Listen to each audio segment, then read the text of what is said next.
Recommence. Recommence. Même si tu sens la fatigue. Même si une erreur te fait mal. Même si une trahison te blesse. Même si une illusion s'éteint. Recommence. Recommence. Même si la douleur te brûle les yeux. Même si on ignore tes efforts. Même si les larmes de l'échec coulent dans tes yeux. Même si tu te sens accompli. Recommence. Recommence. Même si l'injustice semble toujours avoir le dessus. Même si tu sens la peur au plus profond de toi. Même si les autres abandonnent. Même s'il faut en payer les plis. Recommence. Recommence chaque jour avec patience et amour. Recommence au jour des soleils comme au jour des tempêtes. Recommence avec amour et sans jamais te décourager. Recommence pour Dieu, avec Dieu, comme Dieu. Recommence pour ton peuple, avec ton peuple.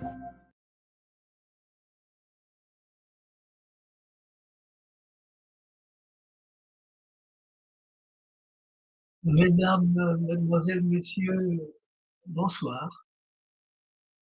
Nous allons donc aborder notre seconde partie de ce programme du 4e jour, première partie, deuxième partie plutôt, de la quinzaine Musundi en hommage à Tatandi Musundi Aldo Durades.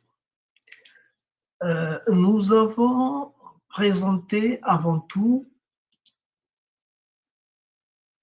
un film, dans le cadre de la partie image-film, nous avons présenté un film qui, plus ou moins dans les détails, nous a parlé du thème de ce jour,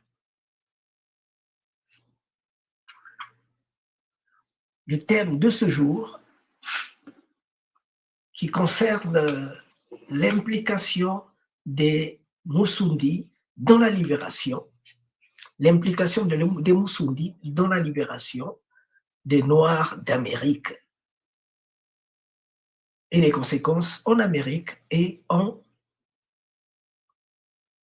les terres Congo. Nous avons presque parlé dans les détails ce que nous avons entendu et vu à Cuba, en Haïti, ainsi de suite. Et ce que nous allons faire maintenant, c'est d'essayer de mettre les points sur les i.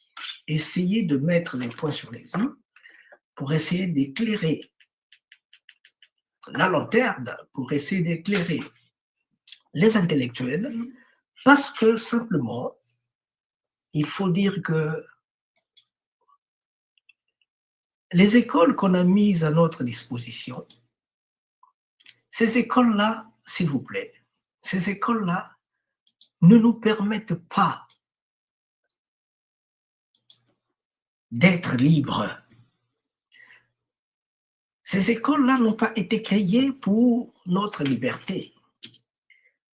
Ces écoles-là, comme toutes les activités qui ont été mises sur pied dans le cadre de la colonisation, n'avaient qu'un seul but, nous soumettre à l'esclavage, nous condamner à l'esclavage,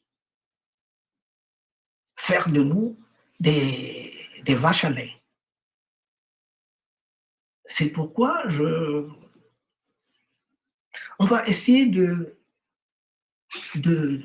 ponctualiser pour que les intellectuels, que le monde lambda, pour qu'ils sachent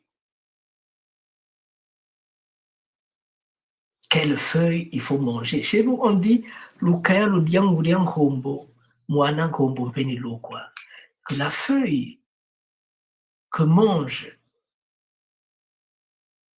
le fils d'un Kombo, donc le fils d'un Kombo, c'est le cabri, la feuille que mange le petit du cabri, c'est la même feuille que mange sa mère. Dans ce sens qu'il faut qu'on soit attaché, qu'on apprenne à être attaché à nos racines, que l'on sache exactement qu'est-ce qu'il faut manger, qu'est-ce qu'il ne faut pas manger, qu'est-ce qu'il faut prendre et qu'est-ce qu'il ne faut pas prendre. C'est un peu le, le travail que nous nous donnons. Essayer d'éclairer la lanterne pour que l'on sache d'où on vient, où est-ce qu'on va aller. Pour cela, nous allons vous présenter avant tout cela, quelques images de Tata de Mossoudi et quelques gens dans l'espace Congo avant de rentrer dans la discussion du jour. Merci beaucoup. Nous allons faire appel à un doyen, Tata Ramalo, Tata Kanou, Emmanuel Kanou Ramalo. C'est avec lui et un autre ami qui n'est plus paix à son âme. C'est avec lui et un autre ami que nous avons organisé le Congrès des Congo. Donc là, nous sommes en plein Congrès des Congo et nous allons donc l'écouter parce qu'il est en train de parler de Tata Ndi Mossoudi, parler avec Tata Ndi Mossoudi. Merci beaucoup. On va l'écouter. Ça vient, ça arrive.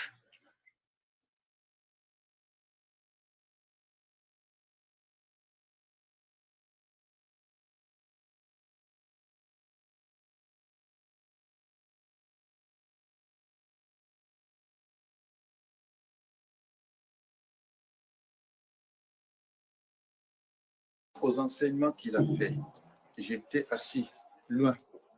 Des fois, j'étais dans mon bureau. Après, je me suis déplacé. Quand j'ai entendu sa voix, j'ai commencé à l'écouter. Je l'ai beaucoup écouté. Lui, il vient de Cuba.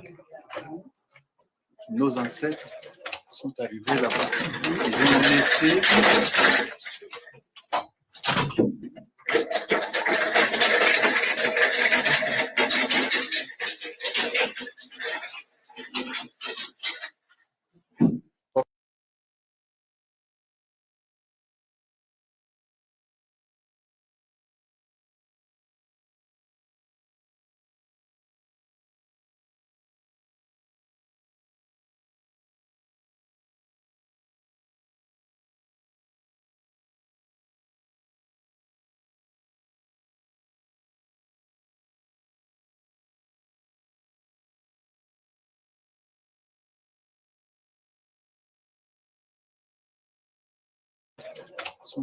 là-bas.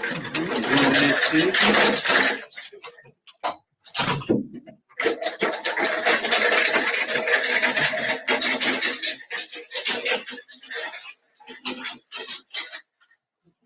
Papa Aldo.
Congo Dieto, in the footsteps of Congo in the Americas, Haiti.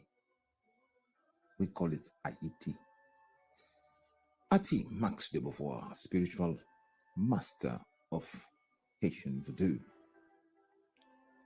Haitian culture is essentially Congolese with a K, please. Haitian population is more than 70% Congolese. Our War of Independence model is a Congo model.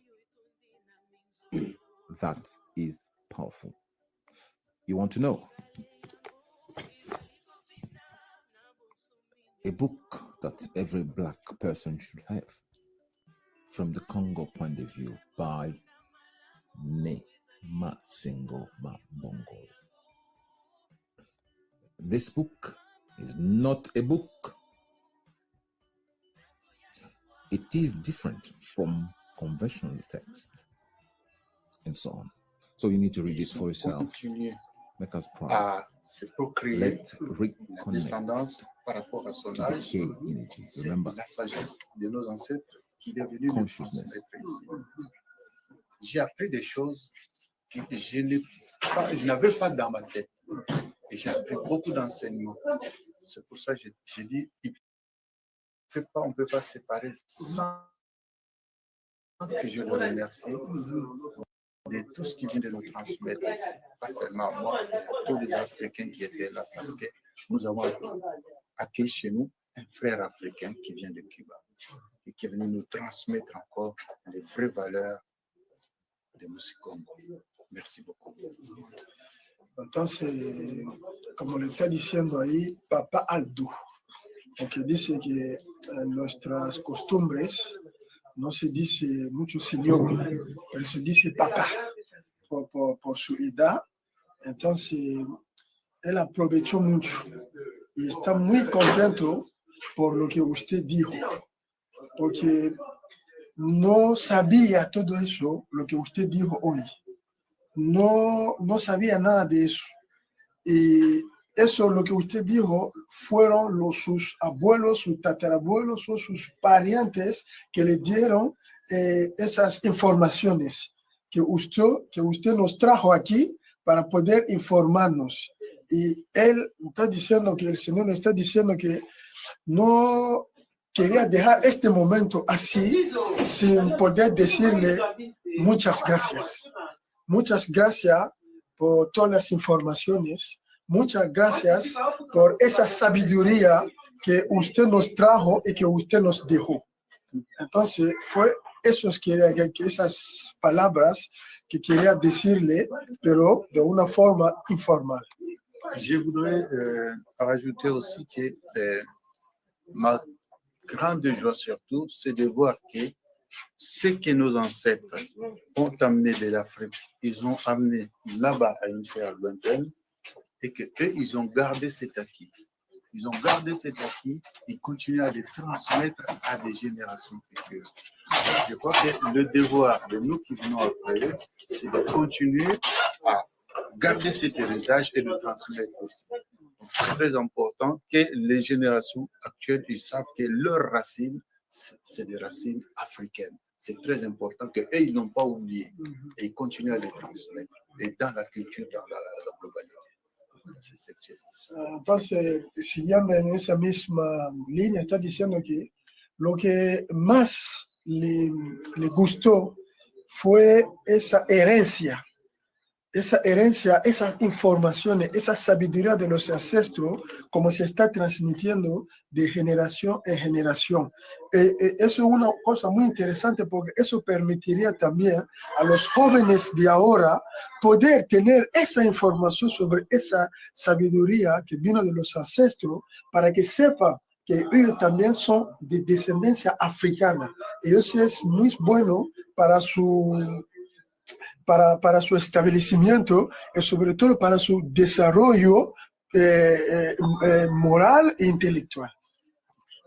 Yo pienso que, en primer lugar, cuando yo analizaba, porque en estos momentos se está celebrando en Cuba un evento, que el evento del Huemilere, que se celebra en Guanabacoa.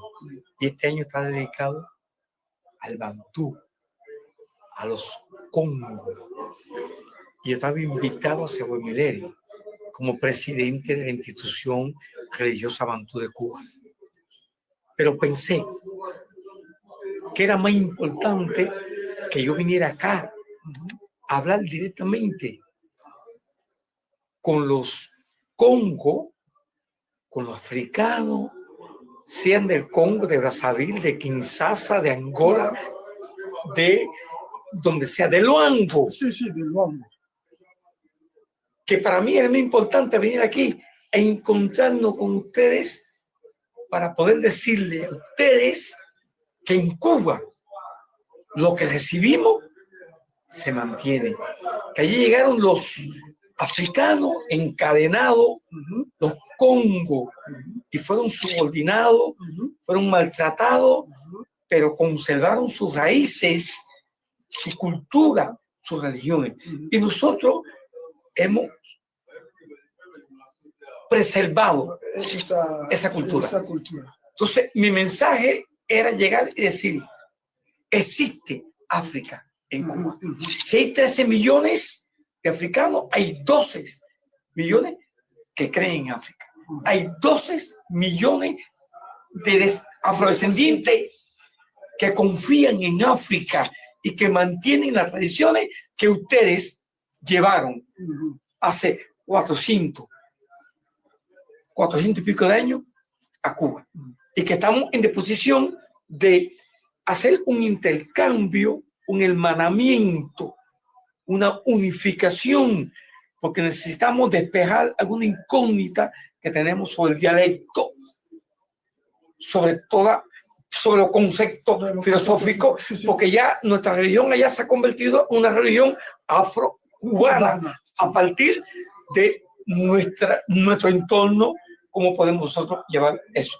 Por tanto, era conveniente en mi presencia acá transmitirle el mensaje, aunque no estoy participando allá en el Huemilere, pero me llevo a dar un mensaje positivo de que están los Congos, de que existen los Congos y de que los Congos siguen en pie y que eso nos alimenta a nosotros y que en un futuro puede haber un hermanamiento favorable. Donc, Papa Aldo, effectivement, il est en train effectivement de préciser qu'ici, sa présence ici n'est pas du fruit du hasard. Voilà. C'est-à-dire qu'actuellement à Cuba, dans sa ville, à Guanabo, c'est ça, à Guanabacoa, actuellement, il y a un événement qui sont en train de célébrer là-bas. Ça s'appelle le Huemilere. Mais il a préféré être ici, donc c'est-à-dire qu'il a préféré être ici présent avec nous pour pouvoir effectivement nous transmettre toutes les informations que eux ils ont sur les Bantous, sur la descendance Bantou, parce que le Papa Aldo nous dit, malgré toutes ces difficultés, malgré le fait que les Bantous, les Congos sont partis là-bas enchaînés, ils ont été opprimés, ils ont subi les pires des exactions. Malgré tout cela, ils ont su garder toute leur culture, ils ont su garder toute leur spiritualité et ils ont su garder tout l'héritage qu'ils avaient, même qu'ils ont subi pendant toute la traversée. Donc, il était ici, en fait, sa présence ici pour témoigner qu'ils ont toujours gardé ça et que le message est toujours stable, que le message n'a pas changé. Donc, c'est pour cela qu'il est venu partager ça avec nous, dans le but surtout, avec le temps, de pouvoir favoriser un rapprochement fraternel entre toutes les cultures, entre tous les Congos, que ce soit le Congo du Congo-Brazzaville, le Congo de Luanda, le Congo de Kinshasa, pour que toute cette fraternité, en fait, nous puissions effectivement en sortir quelque chose de bénéfique pour tout le monde. Pardon, je veux ajouter que ce qui est en train de se passer maintenant à Cuba, ça a été initié par Tata de Moussoudi Aldo Durales et c'est lui qui est en fait le président de la fête qui est en train de se faire à Cuba. Mais il a laissé tout ça parce qu'il a entendu d'autres appels. Además, il est venu nous transmettre. Además, toda la información. Allez, au revoir. Au revoir. Merci. todas las, todas las información que yo llevo para Cuba, En outre, toutes les informations qu'il va apporter à Cuba, tanto en este encuentro fraternal como en literatura que llevo, en dialecto que llevo para Cuba. Creo que eso va a servirnos mucho a nosotros en Cuba para enriquecer. Et donc, il leur dit que tout ce qu'il va pouvoir rapporter à Cuba, que ce soit sur le plan littéraire, que ce soit sur le plan philosophique, que ce soit sur le plan des langues aussi, des langues, comment ce qu'on appelle chez nous, des langues vernaculaires, autochtones, ça va pouvoir enrichir en fait leur culture, leur savoir, et puis ça leur permettra en fait d'être encore plus près de nous par rapport à ce qu'ils étaient avant, parce qu'il va partir enrichi de tout ce qu'il a obtenu ici. Y fortalecer et pouvoir fortifier la creencia les croyances en África en Afrique de todos los seguidores afrodescendientes. De tous ceux qui suivent en fait de tous les descendants afro-cubains ou bien afro qui se trouvent dans le monde entier. Hay una cosa muy significante que es que el evento se celebró en París, no en África, pero que este evento encabezado a través de la gestión de Masengo Mbongolo. Donc il nous dit qu'il y a quelque chose de très important qu'il faut souligner. L'événement n'a pas eu lieu en Afrique, mais l'événement a eu lieu ici à Paris, en France. Directeur de la Malakima Congo, avec notre frère, notre père, él Mbongolo. visitó nuestro país. Il a visité Cuba. Y participó con los Musundi o los afrodescendientes del Congo. Donc il a participé avec les afrodescendants cubains, mais plus particulièrement les Musundi. Eso creó un compromiso a que en el momento que él nos invitara a nosotros a este festival, nuestra presencia tenía que ser firme. Donc c'était devenu une sorte de compromis. Vu que Masengo Mbongolo était parti sur place, il était avec eux, il a participé à tous les événements. Donc pour eux, c'était comme une sorte de dette, une sorte de dette morale. Donc il fallait qu'il soit présent ici avec nous. Pienso que este evento queda para la historia. Donc cet événement, c'est pour l'histoire. Donde han llegado personas de distintos países. Il y a eu des invités de différents pays, différents pays plutôt. Y dentro de África, de distintas regiones. Donc au sein même de l'Afrique, de plusieurs régions. Se reencontraron, se unieron y todo el mundo se abrazó. On s'est tous embrassés, tout le monde était là. En un abrazo fraternal.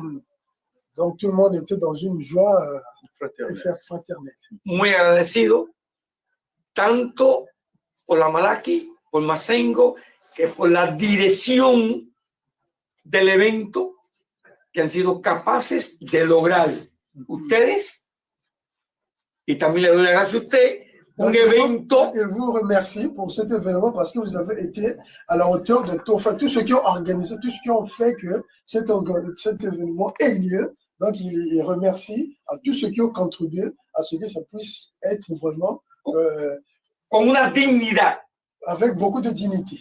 Impeccable. Je voudrais rajouter quelque chose qui me tient à cœur, que je pouvais traduire à notre papa.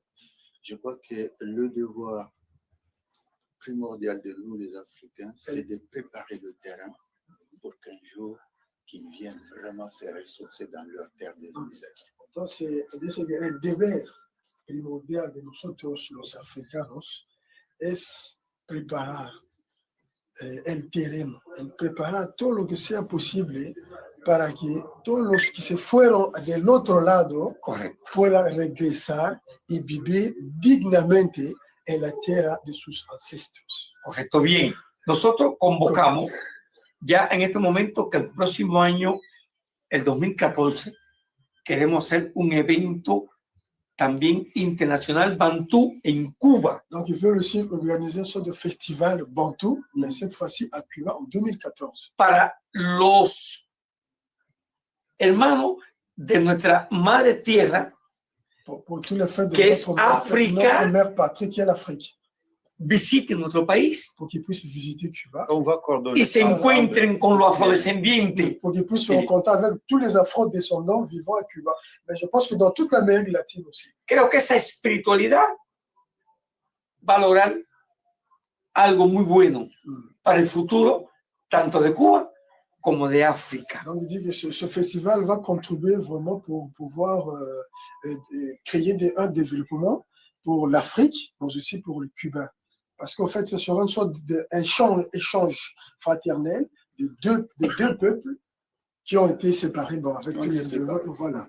Imagínate que un africano que sus bisabuelos fueron llevados a Cuba, llegue a Cuba en este momento y encuentre a cubanos hablando el dialecto que hablaron sus abuelos. Donc imaginez-vous qu'un Africain se rende à Cuba aujourd'hui et que ses ancêtres, vraiment ses ancêtres, parce que là on parle de 1622, et qu'il rencontre des Cubains aujourd'hui qui parlent les mêmes langues maternelles que ceux qui parlaient ses ancêtres. Ça va vraiment être quelque chose de... C'est ce qui nous est arrivé.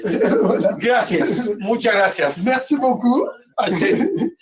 Masengo Maimbongolo, Masengo gracias. Maimbongolo, merci Malaki beaucoup. Makongo, gracias. Malaki Makongo, merci. Merci beaucoup. Gracias a todos. Mucho.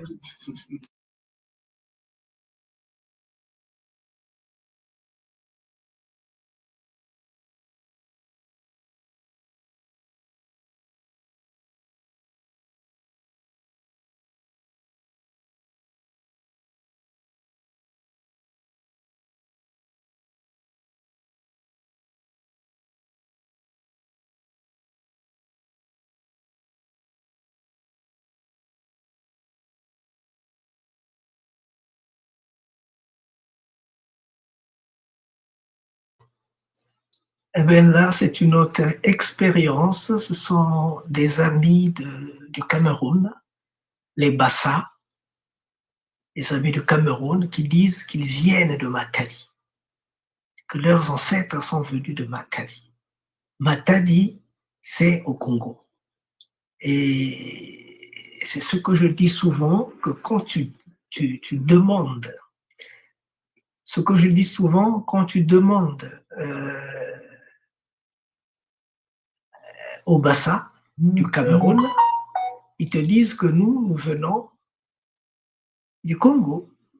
Quand tu demandes aux Gabonais te disent nous venons du Congo. Quand tu demandes aux Congolais disent nous venons de l'Angola. Et les Angolais te disent nous venons de Zimbabwe. Et petit à petit, les Zimbabwe te disent qu'on vient du Kenya, du Soudan, et petit à petit, on remonte jusqu'à l'origine des peuples Congo qui ont vécu au Soudan et qui ont vécu aussi en Égypte avant de redescendre, de remonter le Nil jusqu'aux montagnes de la Lune, Rwenzori, et le reste, vous le connaissez. Voilà, je pense que cette partie nous a été très intéressante pour nous. Nous allons donc, partant de ce que nous venons voir, nous allons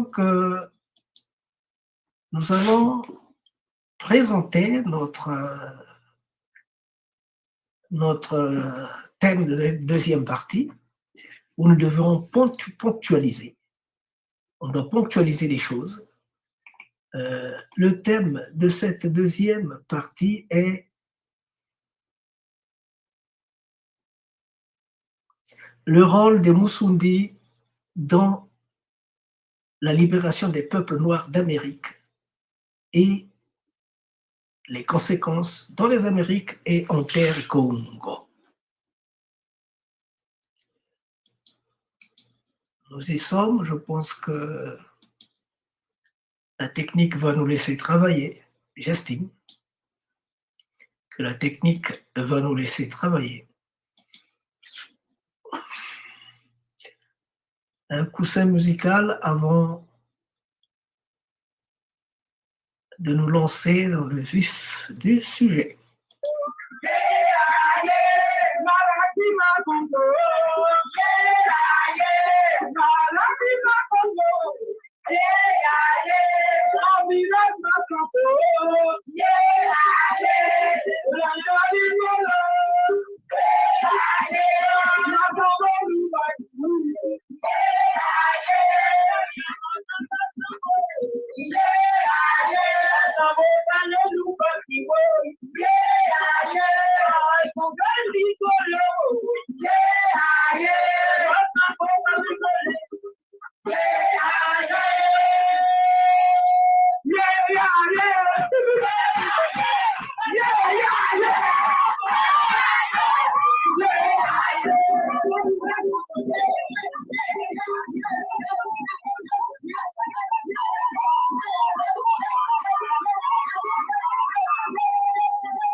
Voilà, notre thème du jour s'intitule « Nous allons donc parler de manière générale des Sundis. Et puis après, nous parlerons du rôle, le rôle des Sundis dans la libération des peuples noirs d'Amérique.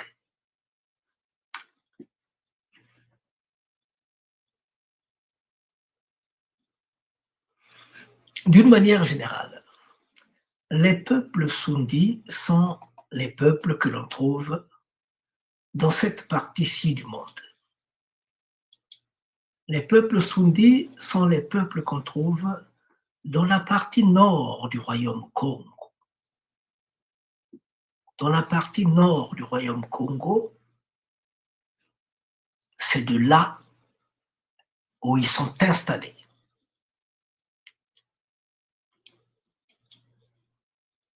Les peuples Sundis, d'une manière générale, sont les gestionnaires du royaume. Dans tous les pays, il y a des peuples qui sont leaders dans tel ou tel autre domaine. Nous allons donc voir leur mode de faire, leur mode d'action, qui a fait de telle manière qu'ils aient eu aussi cette possibilité de transmettre cette manière de faire dans les Amériques.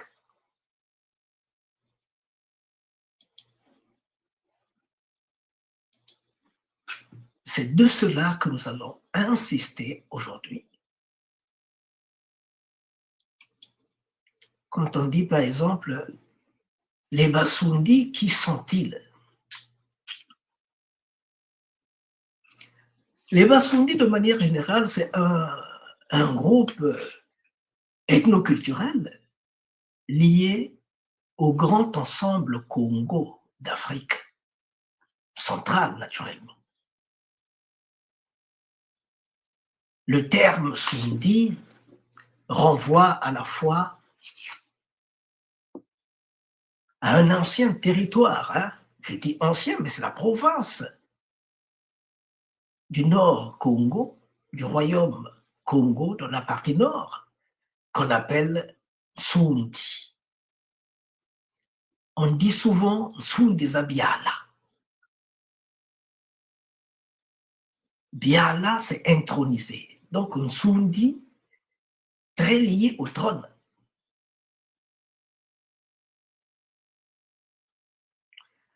On dit Nsundi pour les habitants et Basundi pour le pluriel.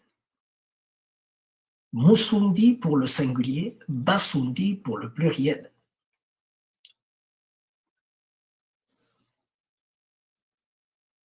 Donc les Sundi sont très liés à la province Sundi,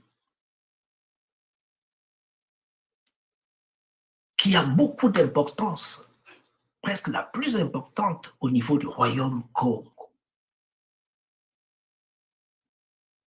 Comme j'ai dit, qui sont situés dans le nord de l'Angola.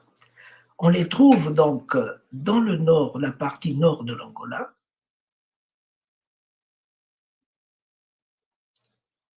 On les trouve dans la partie nord de l'Angola, au Congo-Kinshasa, la partie sud-ouest du Congo-Kinshasa, au Congo-Brazzaville, la partie sud presque, toute la partie du Congo-Brazzaville, et dans la partie sud du Gabon.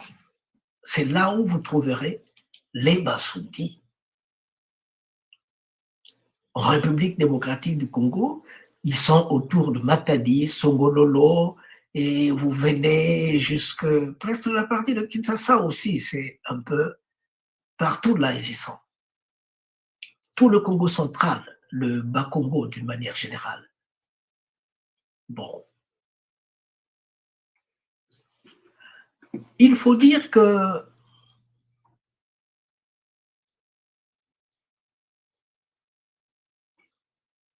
celui qui gouverne dans le Nsundi, on l'appelle le Manin-Nsundi.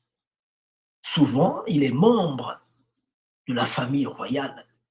Il assure souvent l'intérim du roi dans le cas où il y a vacances de pouvoir. Donc il est, comme on dit, il est successeur potentiel. Il est successeur potentiel du roi.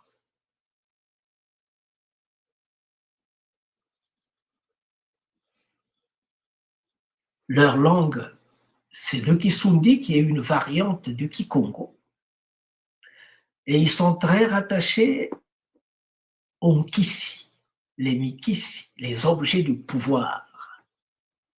Ils sont très rattachés à la sculpture, les traditions initiatiques, l'organisation sociopolitique clanique. C'est pourquoi on dit Sundi Zabiala.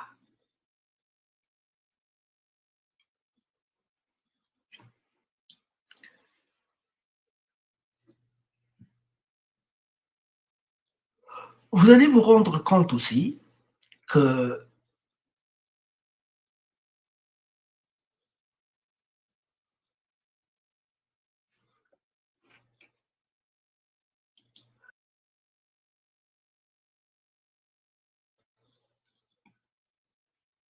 parler d'Nsundi, c'est parler de cette énergie. Attendez que je puisse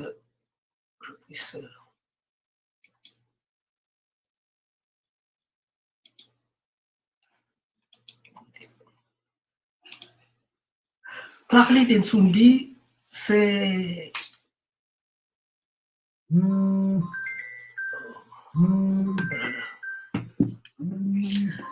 parler d'Nsundi, c'est parler de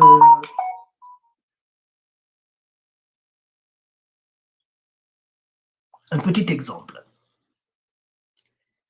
Mon père était vétérinaire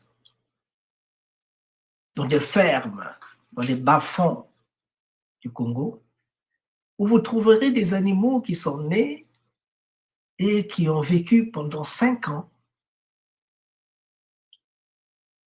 sans avoir vu des humains. Et souvent,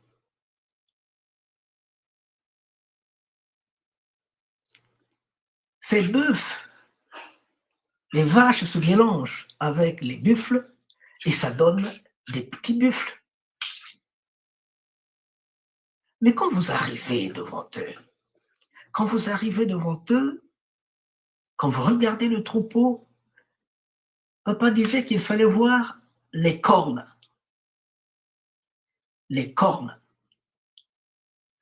Et très souvent, là où il y a un buffle, les cornes font comme ça. Quand tous les bœufs sont tranquilles, le buffle, les cornes sont comme ça. Il fait comme ça. C'est-à-dire,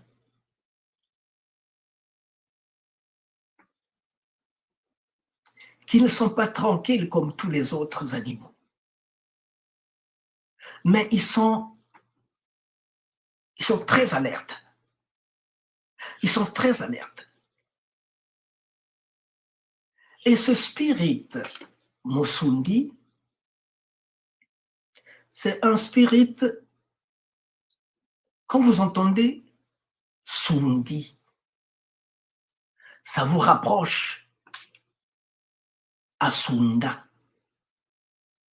Sunda, c'est quoi? C'est la profondeur, ce qui est vraiment profond. Sundi, ça vous ramène à Soudan.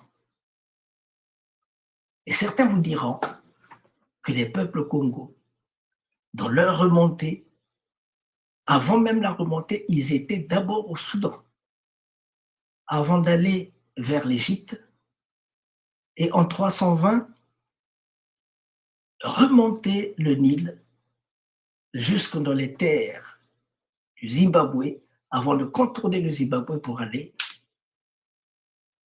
dans l'actuel Congo.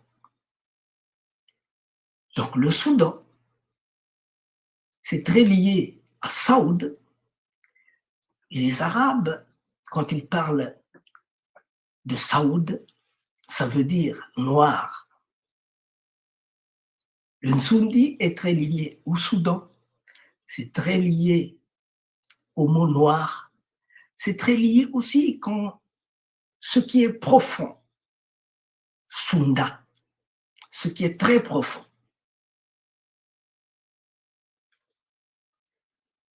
C'est pourquoi aussi nous aurons des Arabes Saoud. Arabes Saoud, ce sont les Arabes qui étaient noirs. On les trouvait où? En Arabie Saoudite, Arabes Saoud. Ce sont des généraux noirs qui dirigeaient là-bas avant qu'on ait le monde d'aujourd'hui, où les Noirs sont presque parqués dans des...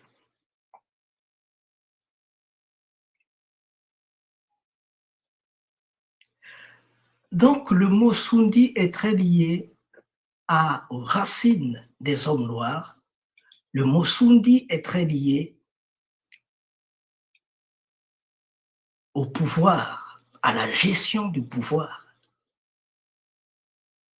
D'une manière générale, ils sont rigoureux dans la gestion. Ils sont très rigoureux. Ils font partie du noyau originel. Les Sundis étaient historiquement l'une des provinces du noyau originel du royaume, avec Mbata, Soyo, et Mpemba.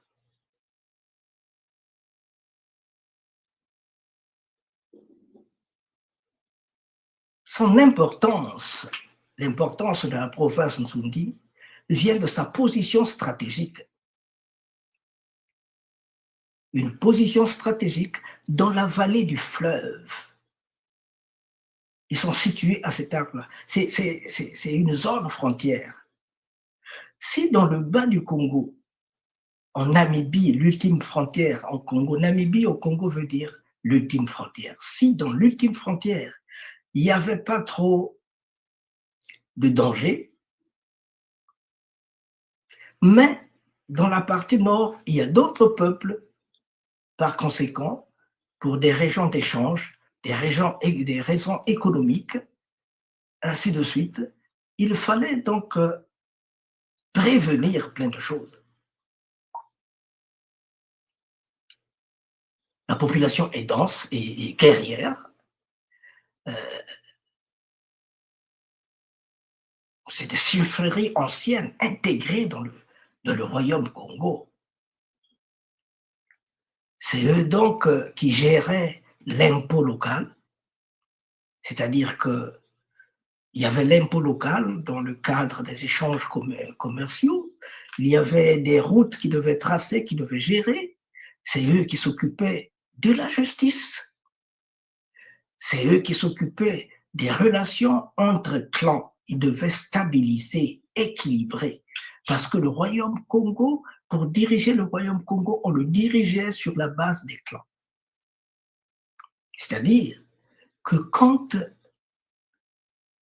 une femme est mariée dans la famille royale, cette femme devient ambassadrice de sa région. C'est elle qui rend compte, c'est elle qui informe, c'est-à-dire on exige que ces femmes-là soient cultivées, soient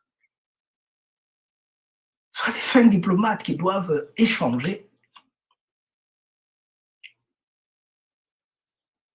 Ils s'occupaient aussi de la question foncière. Quand vous allez à Luanda, Luanda, c'est la capitale de l'Angola. Quand vous allez à Luanda, Luanda, c'est la capitale de l'Angola, comme je disais. Mais en langue Congo, Luanda veut dire flagellé. Flagellé, pourquoi? Flagellé parce que en face de Luanda, en face de la capitale de Luanda, il y a une île. L'île qui est en face, c'est une île qui était particulière. Particulière simplement parce que à cette île-là, c'est là où on prenait les coquilles, les coquillages à cette île. Ces coquillages-là sont des nzimbu. Et avec les nzimbu étaient la monnaie primaire. Les nzimbu étaient la monnaie primaire. Ce que j'ai au centre là, au centre ici, ce coquillage-là que j'ai au centre, mais les plus petits que ceux-là, c'est ceux-là qu'on appelle les nzimbu. Ça là non, mais les plus petits, on les appelle des nzimbu. Et les nzimbu, ce sont les femmes qui allaient faire la pêche au nzimbu, parce que ces coquillages-là étaient dorés. Ce sont les femmes qui allaient faire la pêche au nzimbu.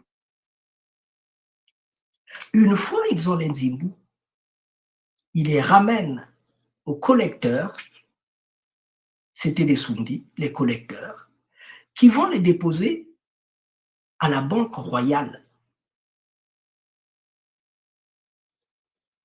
Maintenant, il était interdit à tout un chacun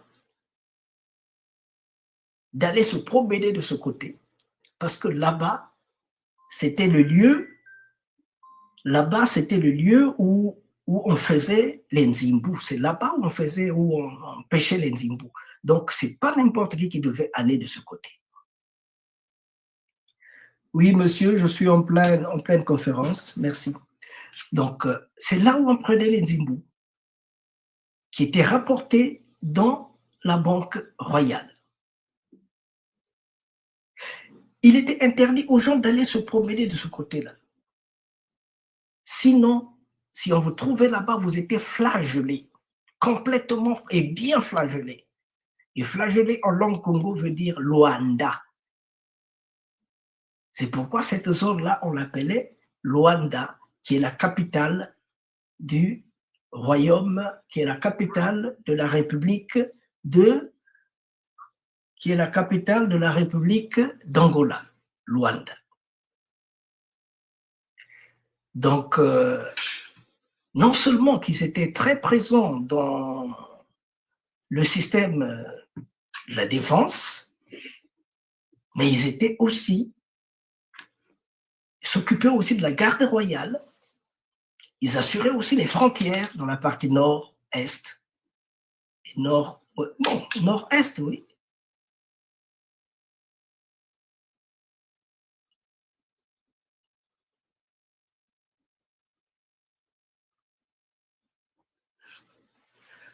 Il faut dire d'une manière générale que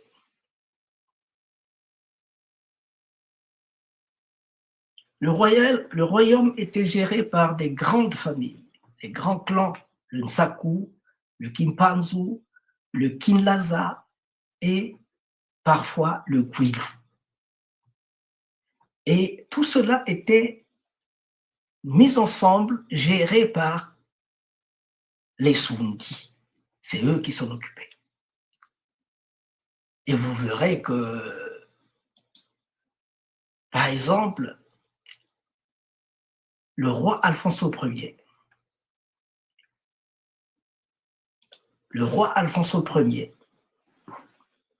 il était Sundi. Le roi Alfonso Ier était Sundi.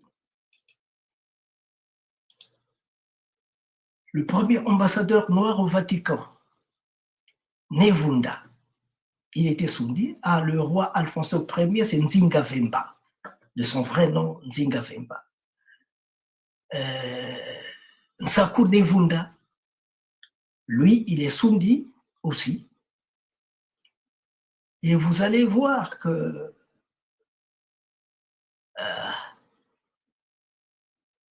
je parie que même cet homme-là, cet haïtien, qu'après la mort, pouvait être Sundi aussi. Alors,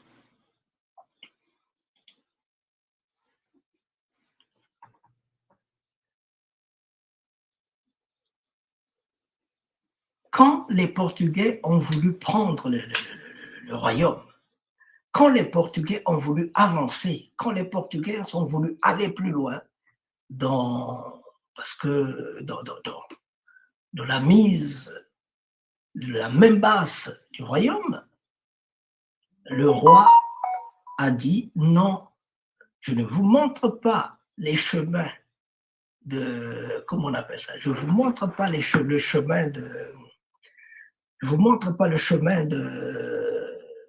des minerais, parce qu'il voulait qu'on leur montre le chemin de minerais. Lui, il disait non, je ne vous les donne pas.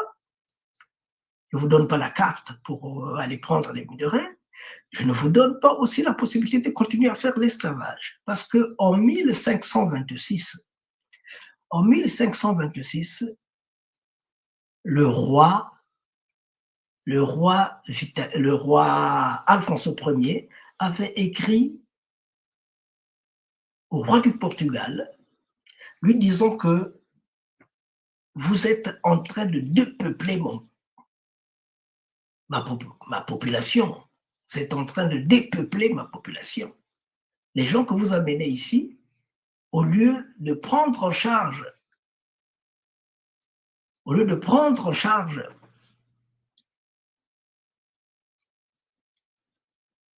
ce que nous nous sommes dit, c'est-à-dire que on accepte votre religion, votre spiritualité, et de l'autre côté, on fait l'échange technologique. Malheureusement, ils sont en train, notamment, de mettre la main sur des gens, même les familles royales sont touchées, nos notables et tout ça. Les bas-fonds sont paupérisés, les bas-fonds sont... Et puis, ils essaient un peu d'armer les gens pour les opposer aux autres. Ils vont jusqu'à armer les gens pour les opposer aux autres. Donc, il a écrit une lettre qui a fait parler d'elle dans l'histoire du royaume, hein, parce que c'est la première lettre de protestation qu'un roi africain a écrit. Il a écrit au roi du Portugal. Malheureusement, le roi du Portugal n'a pas tenu compte de cette lettre-là. Et qu'est-ce qui en est suivi? C'est que là, nous sommes en 1526. Qu'est-ce qui s'en est suivi? C'est que en 1600,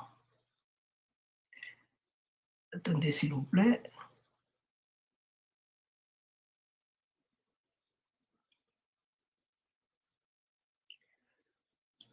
qu'est-ce qui en est suivi? C'est qu'en 1600,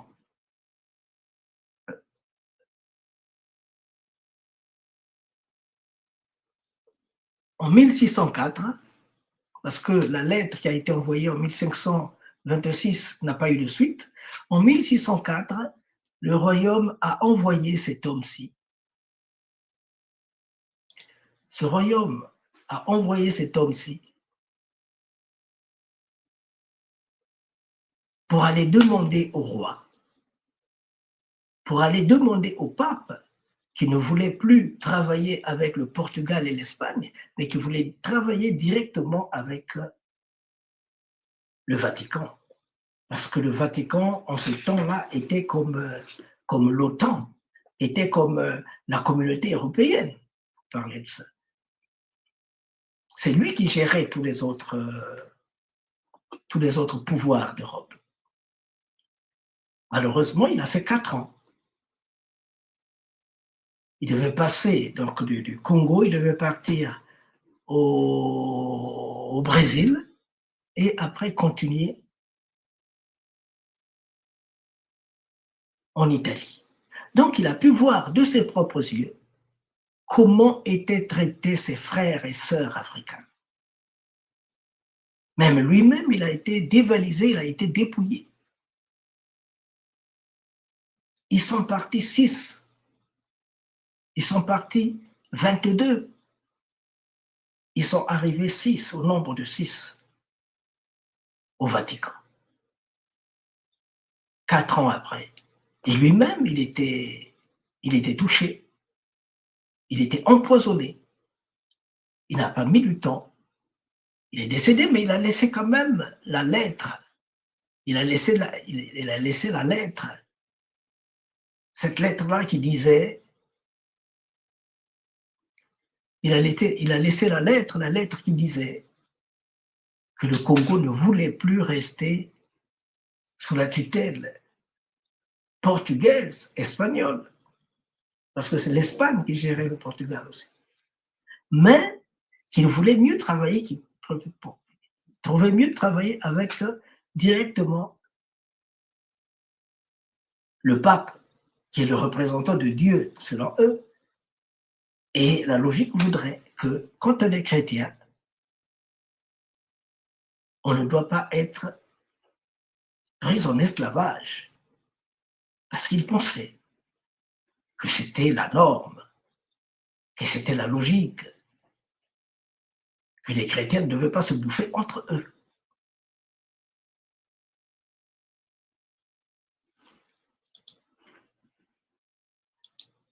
Malheureusement, le roi belge, le roi portugais, même le pape, il ne pouvait plus rien parce que déjà, en 1500,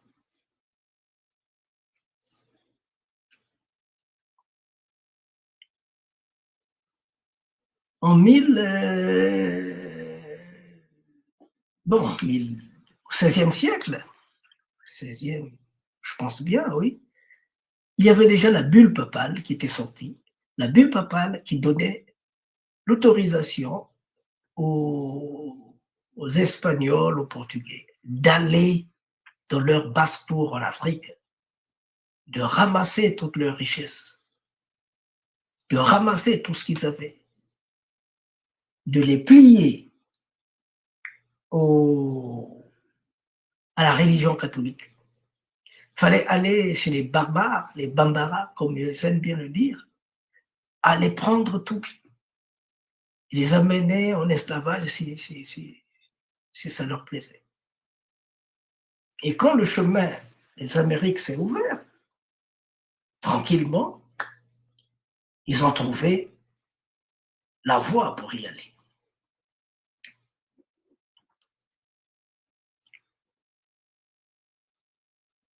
Donc, ni la lettre du roi, le roi Alfonso Ier, ni la présence de Nsaku, l'ambassadeur, n'a pas porté chance à ce que voulaient ou souhait des Congos. Parce qu'il faut dire que le Congo était le troisième pays reconnu, la troisième région reconnue comme ambassadeur au Vatican. Il y avait la Perse, il y avait le Japon et puis le Congo. Il y avait 3 pays.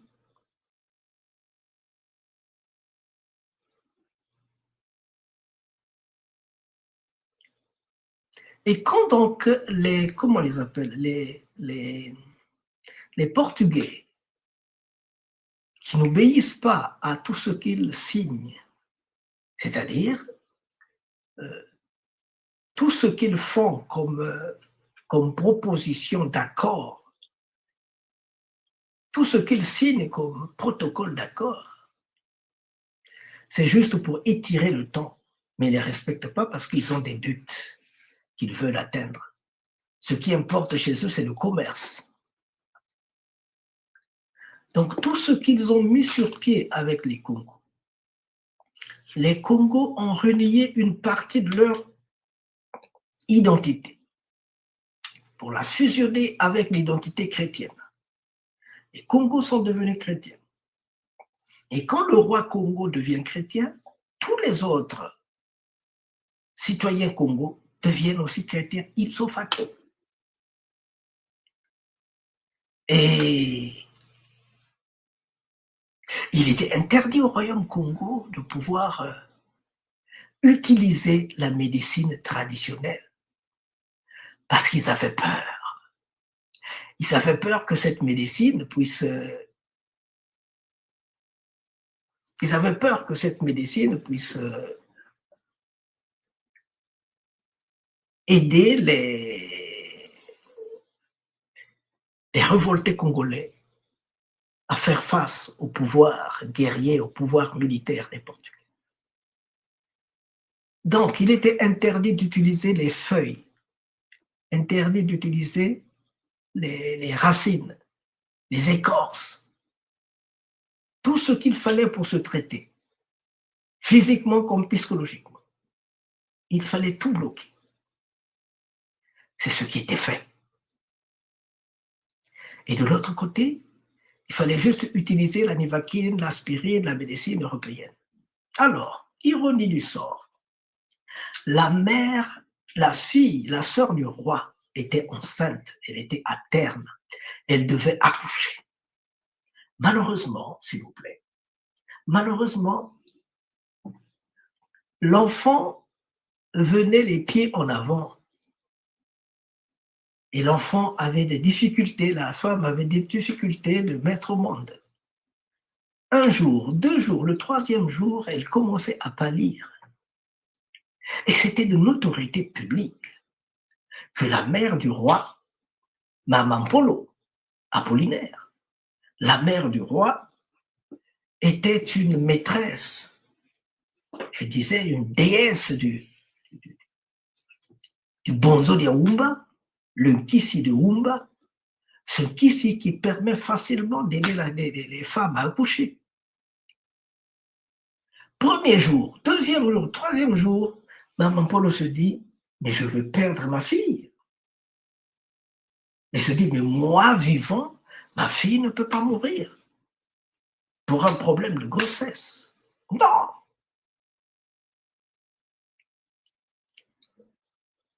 Au troisième jour, quand elle s'est rendue compte que sa fille n'arrivait pas à accoucher, alors, elle est allée derrière la maison, elle a pris telle feuille, telle racine, telle écorce, ainsi de suite, les feuilles, machin. Elle vient, elle fait de la macération, elle fait boire à sa fille, elle le masse, ainsi de suite. Pouf! Ce que le médecin portugais n'arrivait pas à faire. L'enfant est sorti. Le médecin portugais était fatigué, il dit non, non, non, c'est pas possible, je ne peux pas. S'il meurt, tant mieux, moi je ne peux pas. La mère dit non, mais pas ma fille, elle doit mourir comme ça. Donc la mère a aidé la fille à accoucher. C'était de l'émoi. C'était de l'émoi. Le jour suivant, le conseil des sages s'est réuni pour tabler sur l'affaire de la mère du roi qui a brisé le tabou. En fait, dans ce royaume-là, on l'appelait le royaume chrétien d'Afrique, il était interdit de toucher à la médecine traditionnelle. Ceux qui le faisaient, ils étaient... On allait brûler leur hôtel, ou bien ils étaient arrêtés et enterrés vivants. Le conseil s'est tenu, on a fait venir la mère du roi devant le roi. La mère a reconnu d'avoir usé des pratiques ancestrales parce qu'elle ne pouvait pas se permettre que sa mère puisse mourir et son fils puisse mourir. Donc, elle a admis d'avoir commis ce que je viens de dire. Elle était condamnée à mort, être enterrée vivante. Quand vous allez à Mbanza Congo, on va vous montrer cette place-ci. C'est la tombe de la mère du roi Alfonso Ier, le roi chrétien. Ça, c'est la tombe de la mère du roi Maman Polo. Elle était enterrée ici, vivante, s'il vous plaît.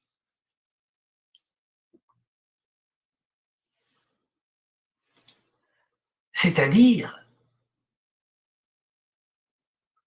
le roi n'a pas intervenu.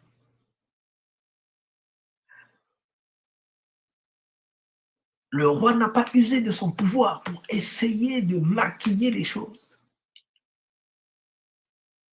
Nous sommes dans un système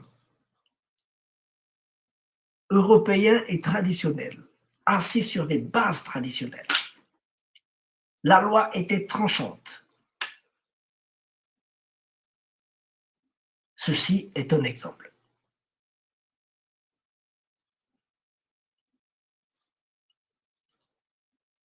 Quand ils se sont sentis être attaqués par ils ont senti la pression des Portugais qui voulaient des esclaves, qui voulaient l'or, le diamant et le reste, ils ont dit non, on ne peut pas continuer à travailler avec vous parce que vous ne respectez pas nos principes. Le jeudi 29 octobre 1665, les Portugais ont pointé à l'horizon. De Mouila, les Congos ont dit, nous sommes là aussi. Et c'est ainsi qu'il y a eu une guerre incroyable. Une guerre incroyable. Le roi lui-même était sur le terrain. Et les Portugais avaient su que le roi était là.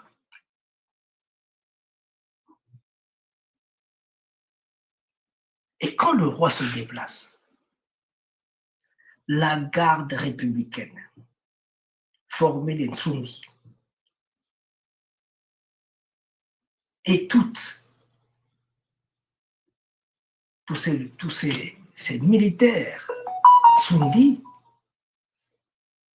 ils étaient en pleine forme, ils étaient en force à Mouila.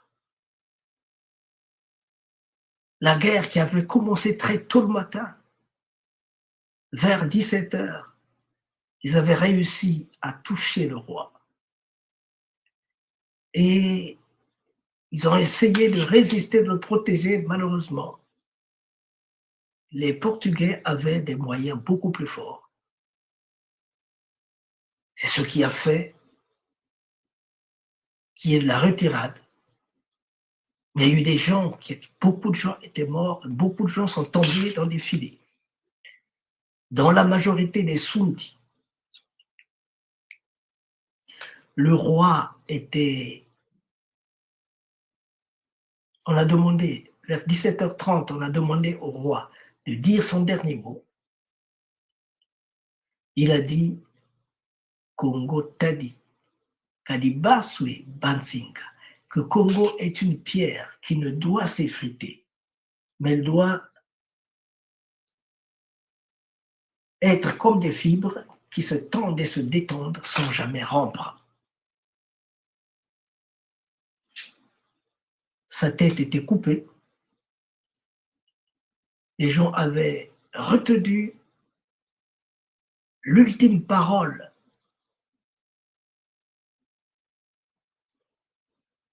les gens avaient retenu l'ultime parole du roi. Et à l'heure où nous parlons, la tête du roi repose dans la cathédrale Notre-Dame de Nazareth de Luanda. Depuis le soir du jeudi 29 octobre 1665. Cette date devrait être pour nous une date de sacrifice. Parce qu'au moins, lui, il avait dit non à l'esclavage. Non.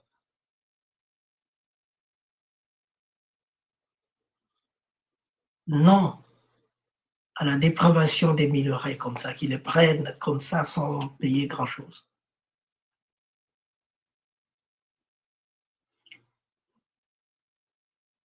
Un peu de musique avant de continuer, s'il vous plaît.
Donc voilà que ce jour-là, jeudi 29 octobre à 17h30, la tête du roi est décapitée.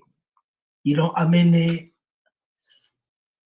comme triomphe à Luanda. Luanda qu'ils avaient réussi à occuper parce qu'ils avaient la banque aussi, Congo là-bas.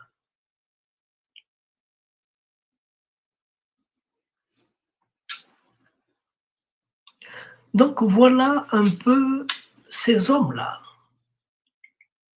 qui étaient catégoriques, qui étaient bien organisés, qui vivaient dans un royaume qu'ils occupaient depuis une partie de terre qu'ils ont occupée depuis le 7e siècle plus ou moins, qu'ils avaient réussi à organiser, à en faire un royaume fédéral. Ils s'asseyaient pour régler les problèmes, même pour nommer un chef. Ils s'asseyaient pour nommer des chefs.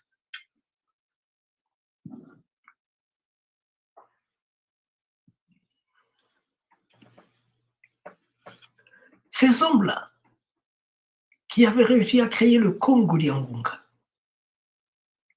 qui avaient compris l'importance des échanges nord-sud, qu'ils avaient accepté la religion catholique, la religion chrétienne, tout en s'appuyant sur leur base traditionnelle aussi. Ces hommes-là, ce monsieur, le roi Alphonse Ier, Vembazenga, lui, il était un gros intellectuel, formé par les Portugais. Il allait dans les salles de classe parce que le pays était devenu Congo d'Yangunga. Il y avait près de 1000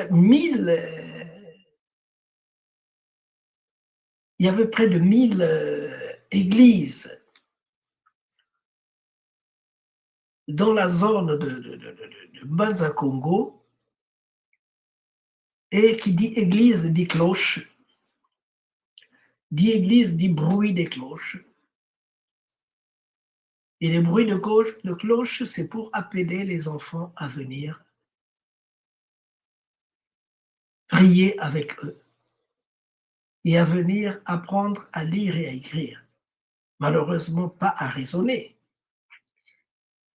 Maintenant, oui, mais avant, ils avaient aussi la tradition qui les aidait à raisonner.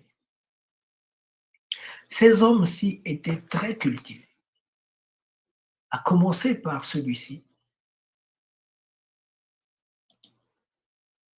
qu'on a retrouvé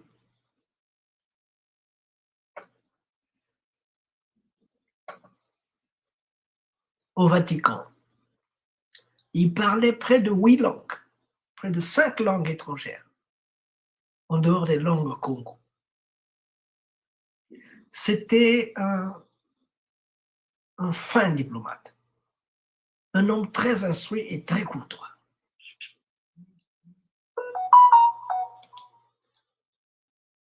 Celui-ci avait son enfant qui, en 1518, enseignait latin au Portugal. Ce sont tous des Sundis. Donc ce sont eux, ayant perdu la guerre, qui ont été ramassés comme des sacs de poubelle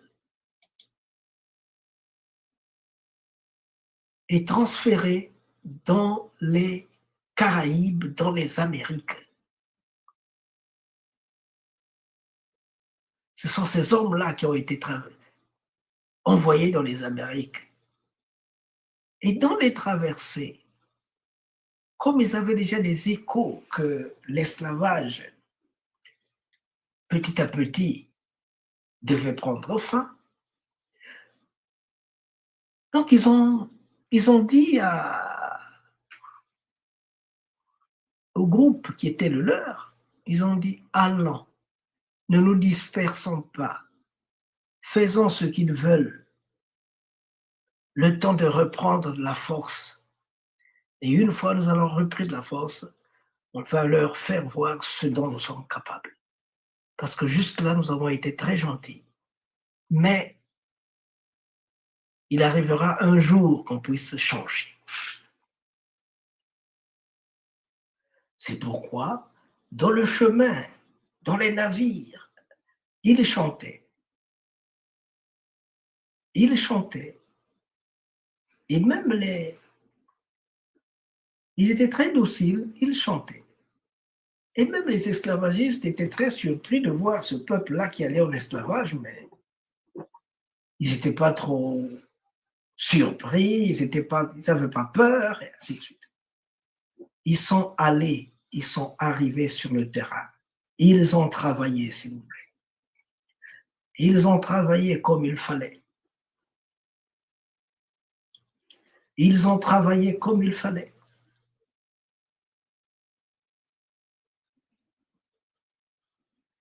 Là-bas, ils ont essaimé plein de choses.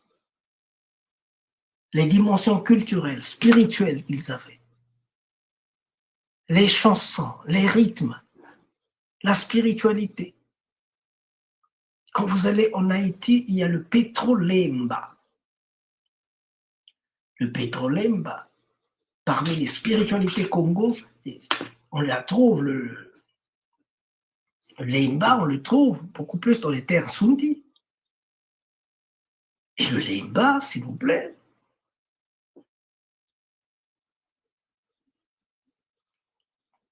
c'est l'une des spiritualités les plus fortes du Congo.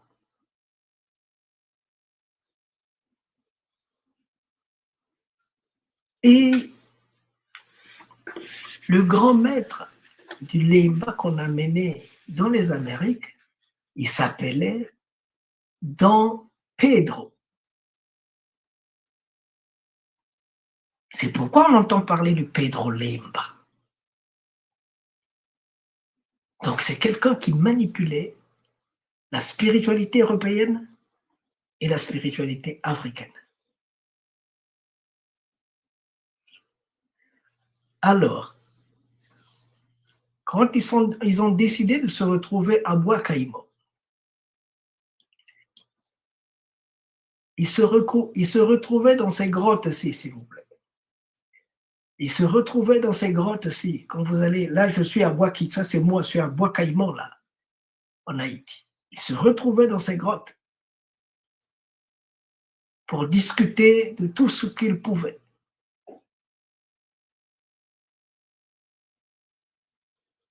Ils ont déclenché la guerre. La guerre a duré 13 ans.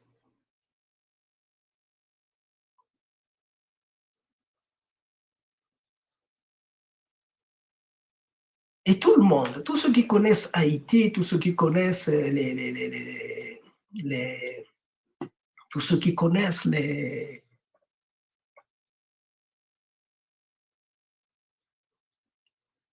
tous ceux qui connaissent les Caraïbes te diront, au moins en Haïti, j'ai appris, il est écrit que 75% de la population haïtienne, selon les archives nationales, 75% sont originaires des terres Congo. Mais les grands maîtres du vaudou haïtien m'ont dit, Monsieur Massengo, il faut voir le chiffre à la hausse, parce que ceux qui l'ont dit, ils ne sont pas dans les bas-fonds. Ils ne sont pas dans les bas-fonds. Ils ne sont pas dans les bas-fonds avec nous, ceux qui l'ont dit. Ils sont dans leur tour d'ivoire. Nous aussi, nous sommes des intellectuels, mais nous allons dans les communautés.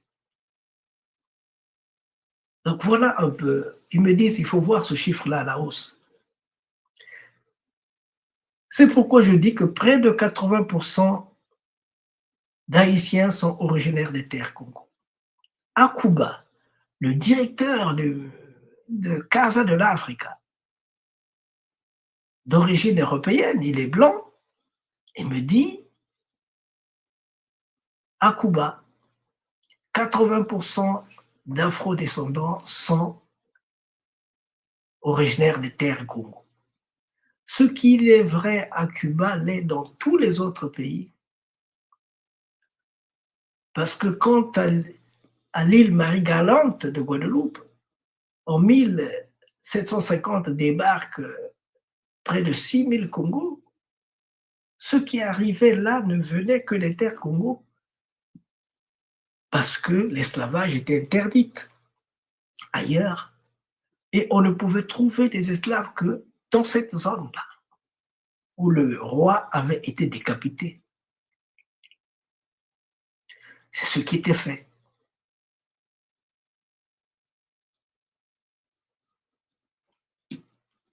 Et dans cette guerre de tranchées, il était dit, Toussaint Louverture s'est entendu avec les Français pour faire de telle manière que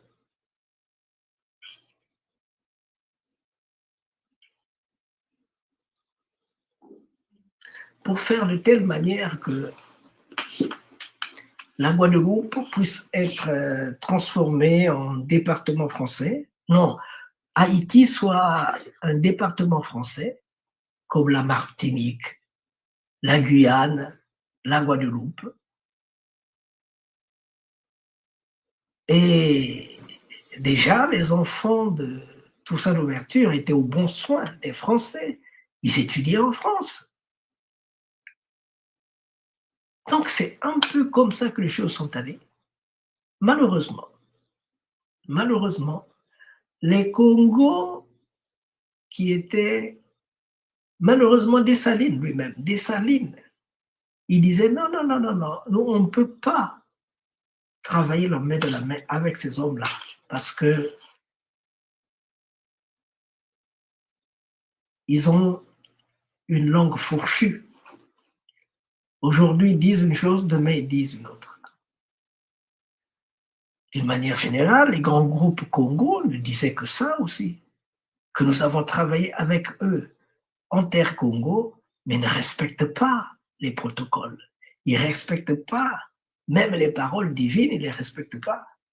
Or, quand chez les Congos, tu ne respectes pas une parole divine, ça veut dire que toi, tu es n'importe quoi.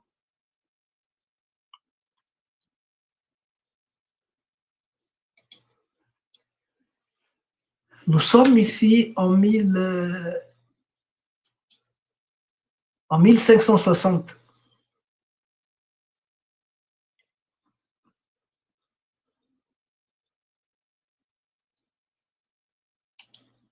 Nous sommes ici en 1560.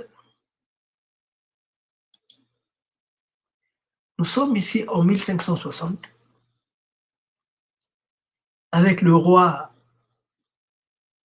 Alvaro II. Son prénom, c'était celui-là. Son nom, Congo, il était là, je ne l'ai plus dans la tête. Là, il recevait des amis hollandais.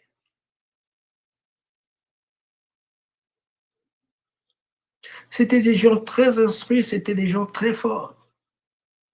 Malheureusement, les Portugais avaient des armes plus développées que les leurs, plus perfectionnées.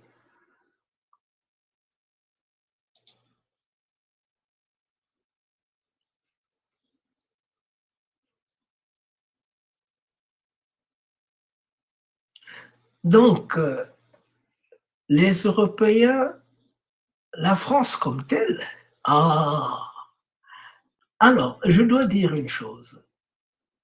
Ça, c'est pour les intellectuels. La particularité de la France, c'est que elle ne connaît pas admettre son échec. quand ils sont battus, même à plat couture, ils cherchent toujours à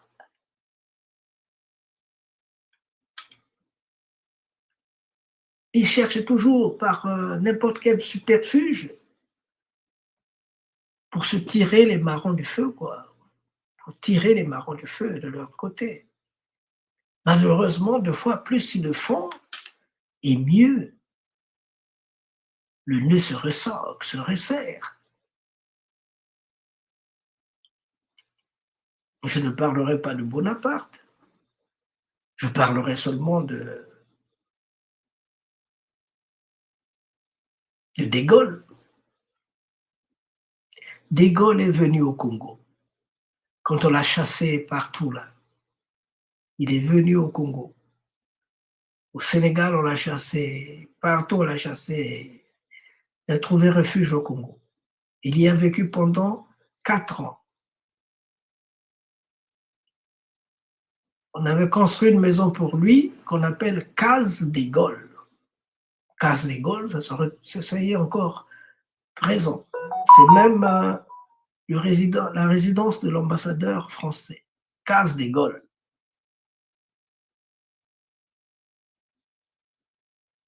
Il a conclu avec les Congolais, précisément André Grédard Matsuwa, à Kinkala. Il dit, donnez-moi les hommes pour aller libérer mon pays et moi, je vous accorde la liberté. À Matsuwa, tu peux tout dire, sauf lui parler de liberté. Ça, en tout cas, baisse la garde. Nous étions à une période où Matsuwa était arrêté parce que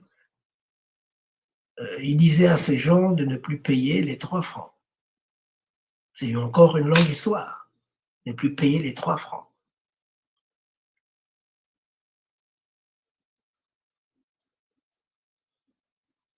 Il y a des gens qui, pour ne pas payer les 3 francs, ont été brûlés vifs. Ils ont refusé de payer les 3 francs. Je préfère mourir que de payer votre argent.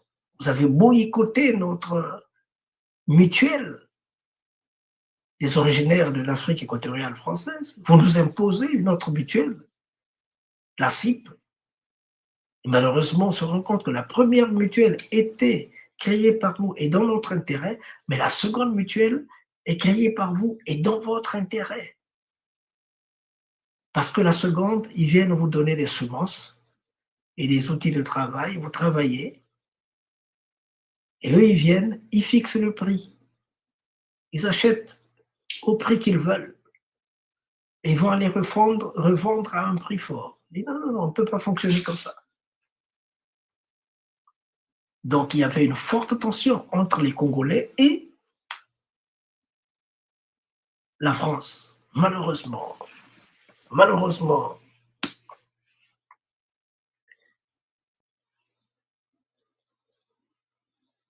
Matsuwa a réussi à convaincre ces gens pour aller aider De Gaulle. Une fois parti, De Gaulle a pris Matsuwa, il a déclaré mort le 19 septembre. Il a déclaré Matsuwa mort à Mayama, mais il l'a mené dans d'autres lieux. En 1956, le roi du Maroc a dit « Nous étions ensemble au bagne français de Madagascar ». En 1956, on les a libérés ensemble, ils sont venus, et ils sont descendus avec son père. Lui avait 6 ans, c'est son père qui était prisonnier, mais lui de même aussi. On les a libérés chez eux au Maroc et ils ont continué avec leur colis ailleurs. Ça, c'est en 1956.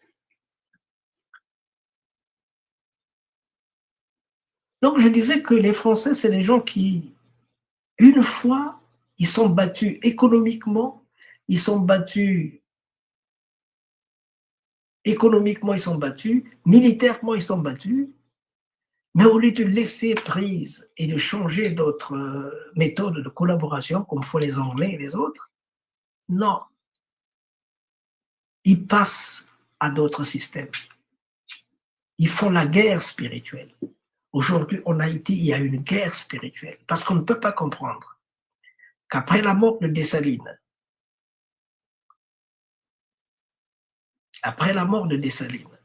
pendant 46 ans, il était interdit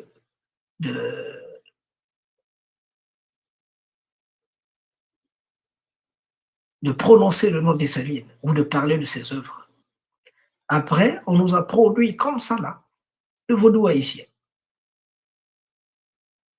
Comme tombé du ciel. Cette réalité, on ne la trouve pas au Brésil. On ne la trouve pas dans toute l'Amérique. Elle n'est qu'en Haïti. Parce qu'on a voulu gommer les gens, la spiritualité des gens qui te disent que c'est une spiritualité d'origine Congo. Ils ont voulu gommer cela. Et ils l'ont fait brutalement, sur tous les plans.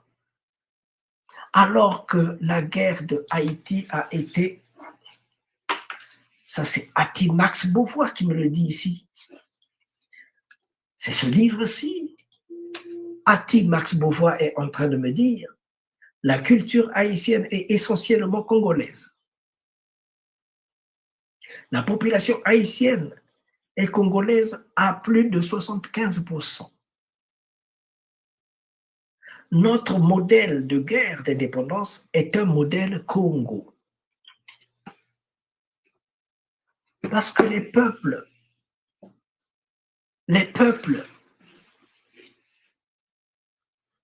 quand une action n'est pas soutenue par les Congos, l'action n'aboutira pas. Parce que les plus nombreux, c'est eux, quand ils acceptent de mener une action, elle aboutit. Sinon, c'est un échec.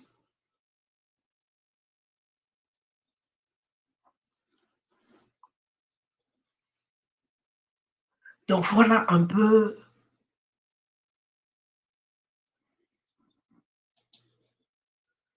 plus ou moins la guerre de Haïti.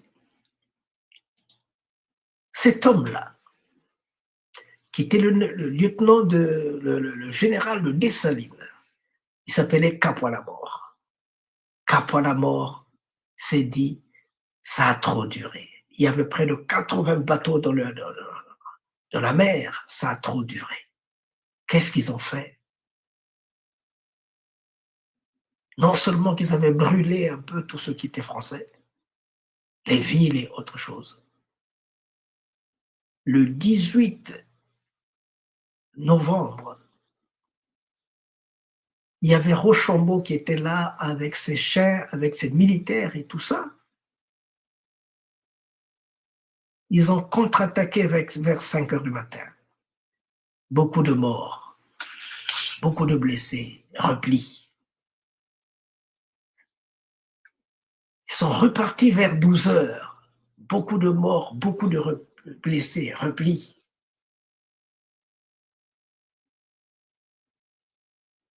Alors, quand ils sont repartis vers 16 heures, 15 heures, quand ils sont repartis, ils ont dit, on ne fait pas back. Non, on va aller jusqu'au bout. Ils sont allés. Un boulet de canon a fleuré. Le casque de Capois-la-Mort. Il dit, continuez. Un boulet de canon a frappé son cheval. Il dit, son cheval est mort. Il dit, continuez. C'est pourquoi Rochambeau, à la fin, a dit à son général, sors le drapeau blanc, on ne peut pas résister, je ne veux pas mourir ici, on ne peut pas résister. Voilà comment ils ont été battus à plate couture. Cet homme-là était Congo, Capois-la-Mort est Congo. Et la majorité de ceux qui étaient là étaient des Congos. Pourquoi? Parce que la population haïtienne est formée de 80% des Congos. Ce qui est vrai pour Haïti, l'est pour la Guadeloupe, la Martinique et beaucoup de pays là. Simplement parce qu'à cette époque-là, quand les gens ont déserté les champs de canne à sucre, on ne pouvait trouver des esclaves que là où on a pu maîtriser le roi en terre Congo. C'est ce qui explique que pour aller relever les champs des esclaves, c'est là où on a pris une grande partie. Que ce soit au Brésil et partout là, ce sont des Congos qui ont maîtrisé toutes ces zones-là. Ils parlaient la même langue, ils avaient les mêmes objectifs en partant du Congo comme dans les bateaux. Alors, si 80% des gens sont Congo, dites-moi, combien de personnes y a-t-il qui venaient d'Alada, du Bénin? Ça doit être 2 ou 5%. Donc, quand la France n'arrive pas à vous gérer économiquement, militairement, il vous impose la guerre spirituelle. Et quand le monseigneur, le cardinal haïtien est nommé, la première des choses qu'il dit, le problème du sous-développement de Haïti, c'est le vaudou. Il dit, bon, on a donné la liberté à Haïti et tu dis que le problème des Haïtiens, du développement de Haïtiens, c'est le vaudou. Et Ati-Max Beauvois dit, mais quand vous allez à gauche et à droite chercher le développement, chercher de l'aide, pourquoi vous ne demandez pas aux Haïtiens, à nous, les vaudouisants, pourquoi vous ne demandez pas à nous? C'est ce que a souvent dit Ati-Max Beauvois. C'est ce que a souvent dit Ati-Max Beauvois. Alors, de cette guerre-là, s'il vous plaît, il s'en est découlé plein de choses. La France qui s'était endettée, Napoléon qui croyait à reprendre Haïti, parce que Haïti c'était quand même la perle des Antilles. Napoléon qui voulait récupérer Haïti, il avait misé sur la reprise, parce qu'il avait entre les mains toute seule ouverture. Mais il ne savait pas que la tante de Dessalines, qui s'appelle la Toya, Victoria la Toya, de son vrai nom, Victoria Montou, de son vrai nom, Victoria Montou, cette tante de Dessalines, celle qui a appris à Dessalines à se défendre avec les armes, à se défendre avec les armes blanches. Attention, je sais qu'il y a plein de guerriers, femmes, de guerrières, d'armées guerrières en Afrique. Il y en a partout. Il y en a au Bénin, partout. Mais attention, au Congo, il y a aussi des femmes guerrières. La reine Nzinga. La reine Nzinga allait au combat. Même à 60 ans, 64 ans, elle allait au combat, la reine Nzinga. Donc, la tante de Dessalines, même si on veut nous faire croire que Dessalines est de tel. Bon, il y a quelqu'un qui a voulu, pendant 1 heure, il voulait me faire croire que Dessalines n'avait pas de rapport avec le peuple, avec les origines Congo. Je l'ai écouté, je ne savais vraiment pas où est-ce qu'il voulait en venir. Après, je demandais, mais comment s'appelle la tante de Dessalines? Ah, la tante de Dessalines s'appelle la Toya. Oui, mais elle n'a pas son vrai nom, elle s'appelle Victoria Montou. Je lui ai rien dit, j'ai souri seulement. Parce que s'il m'avait dit que la tante de Dessalines s'appelait Victoria Montou, il n'y avait plus de discussion. Parce qu'au Congo comme ailleurs, en Afrique comme ailleurs, quand tu t'appelles Vladimir, on sait que tu es slave. Quand tu t'appelles Petrovich, on sait que tu es slave. Quand tu t'appelles Anderson, mais tu es anglais. Quand tu t'appelles Friedrich, donc chaque pays, Orlando, Romario, donc chaque pays a ses noms. Et quand on dit Muntu, dans toute l'Afrique, quand on dit Camara, les Camara, on les trouve en Guinée. Et quand on dit Muntu, les Muntu, on les trouve au Congo. Le pluriel de Muntu, c'est Bantu. Muntu, ça veut dire un être vivant, un humain. Muntu, ça veut dire un humain. Et le pluriel des humains, c'est Bantu.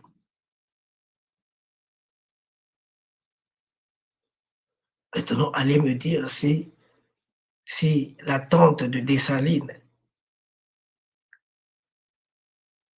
avait des relations avec des origines Congo. Pensez-vous que Dessalines ne pouvait pas en avoir? Bon. Je ne fais pas cette guerre-là. Chacun peut être ce qu'il est. L'important, c'est la conviction.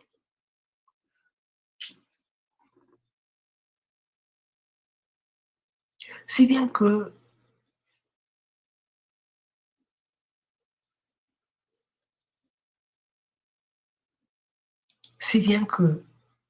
la France, en voulant trop nuire à Haïti, elle a perdu. La France a beaucoup perdu. Un petit coussin musical et on va entamer la dernière partie qui est celle de ce que la France a perdu en voulant s'en prendre à Haïti. Ce que la France a perdu, mais surtout aussi les conséquences en Haïti, comme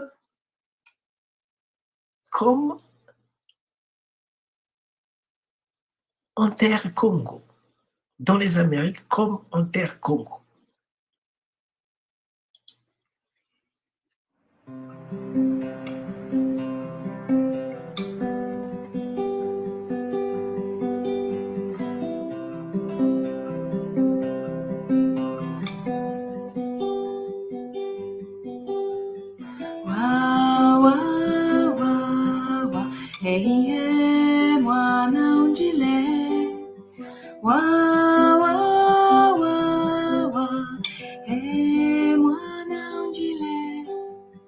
Yambula bidirubia kumamanga, bibio biana bubelo.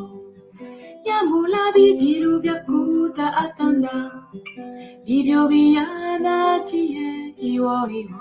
Wa wa wa wa, ehiye mwana unjile. Wa wa wa wa, mwana unjile. Mwana ulembolo na tata, kala luzambu walele. Mwana wakonda tata mamanda, kala banzungi yakobo, iwa iwa iwa. Wo wo wo, iwa iwa iwa. Wo wo mwana unjile. Wa wa wa wa, mwana unjile imama. Wa wa wa wa, mwana unjile.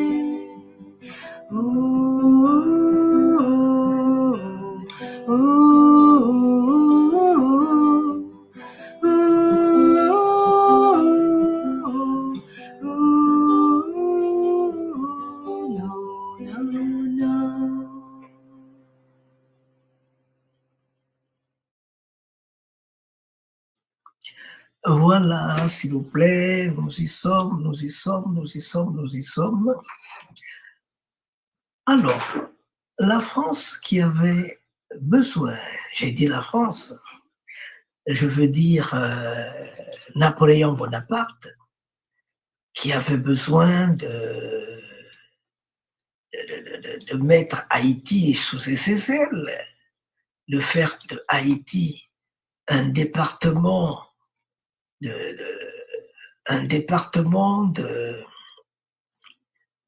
la France, comme la Guadeloupe, la Martinique, ainsi de suite. Alors, la France s'est endettée, s'est donc endettée comme on ne le pensait pas, comme on ne le pouvait pas.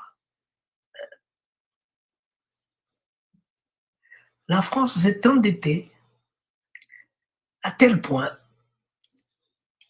que quand elle a perdu Haïti, il ne savait plus comment s'y faire, comment s'en sortir, comment faire pour payer les dettes, ainsi de suite. Et à la fin, presque à un prix dérisoire, comme on l'appelle, il a été obligé de brader. Il a été obligé de brader les terres, complètement bradé. Complètement bradé. Par exemple, là, il a perdu les,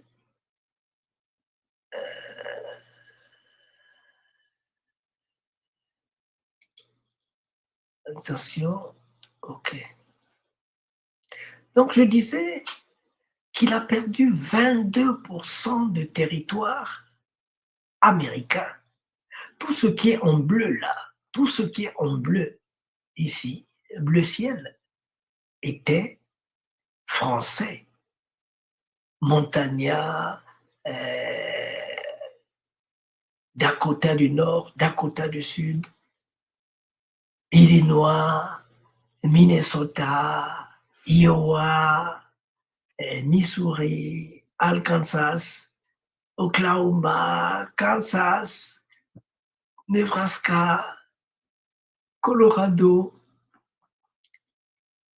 Mississippi, Tennessee et la Louisiane. Donc, finalement, la France a perdu tout ça. Et ce n'est pas tout. La France a perdu aussi. La France a perdu aussi tout le Canada qui était français. Tout le Canada qui était français. Il ne reste plus que la Guyane. Non, il ne lui reste plus que le Québec. Donc presque un cinquième. Il a perdu presque un septième ou un dixième du territoire canadien. Pour ne pas dire un quinzième du territoire canadien. Sans oublier que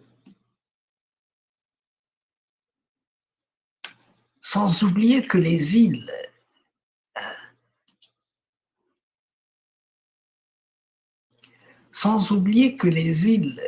françaises,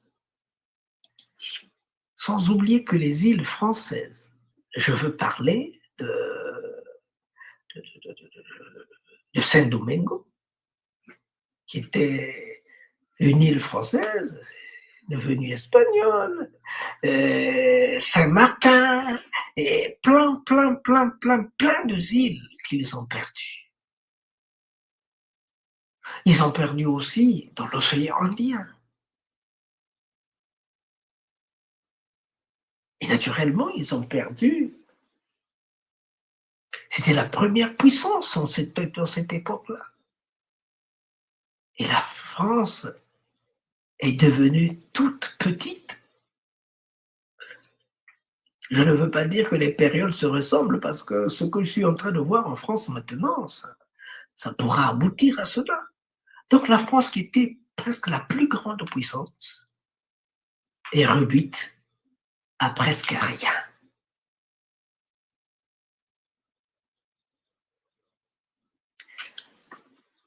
Et quand ils se sont retrouvés, ils se sont dit, qui est derrière tout ça? Qui nous a fait faire tout ça? Ils se sont dit, ah, en Haïti, il y a des communautés qui collaborent. Les Harara, le Dahomey, ils collaborent depuis longtemps avec l'Occident. On vous dit par exemple que le Bénin était une des plus grandes plateformes de vente d'esclaves. Alors je vais vous poser la question de savoir, est-ce que les rois du Bénin, ils vendaient leurs cousins, leurs enfants, leurs femmes, leurs amis, si on peut dire vendre? Non. Ils réunissaient des gros bras, comme on le fait avec les djihadistes et tout ça. Ils vont là où on avait terrassé le roi, ils vont mettre la main sur les gens là-bas. Ils vont mettre la main sur ces populations-là. C'est comme ça que des grands maîtres de la spiritualité africaine comme les Makanda, Makandal, les Makaya, les Makoso,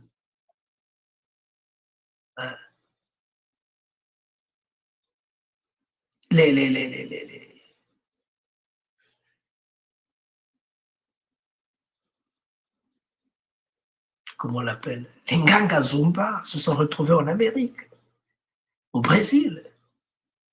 C'est comme ça que les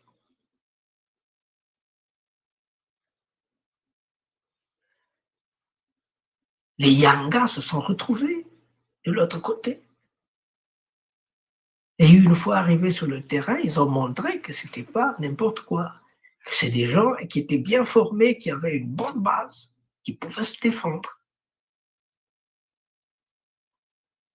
On a fait payer à Haïti près de 21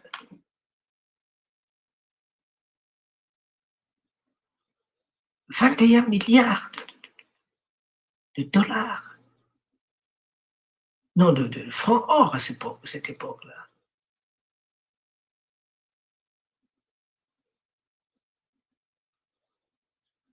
Et qu'ils ont payé jusqu'à tout dernièrement, là. Ils ont continué à payer.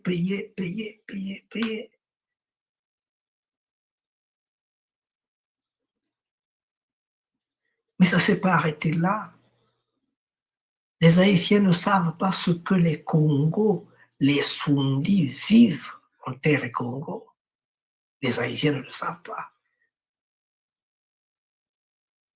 En terre Congo, les Congos sont interdits de gérer leurs terres. Je ne sais pas si je me fais comprendre. En terre Congo, surtout dans la zone Sundi, les Sundis sont interdits de gérer leurs terres. On a besoin d'eux pour le travail. Quand les ambassades veulent recruter, ils regardent d'abord les noms. Ils regardent. À partir du nom, ils peuvent savoir d'où tu es. Donc, les premiers sur la liste à recruter, ce sont les Sundis. Pour les travaux durs, les travaux intellectuels et tout ça, les gens dont ils ont besoin, même pour avoir un bon caissier, même pour avoir les caissiers, pour ceux qui doivent gérer la finance et tout ça, ils ont besoin des Sundis.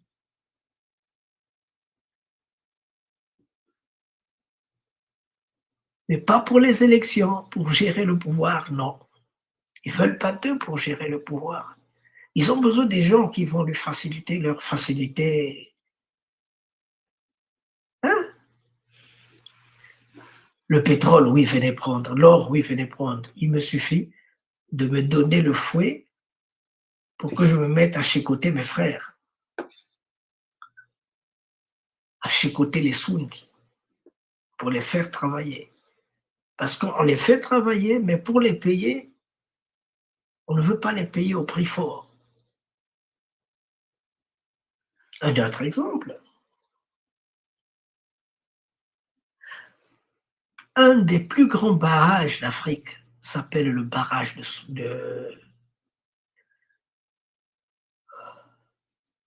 s'appelle le barrage de Inga en République démocratique du Congo. Ce barrage-là peut alimenter toute l'Afrique, pour ne pas dire la moitié de l'Afrique. Le débit est très fort.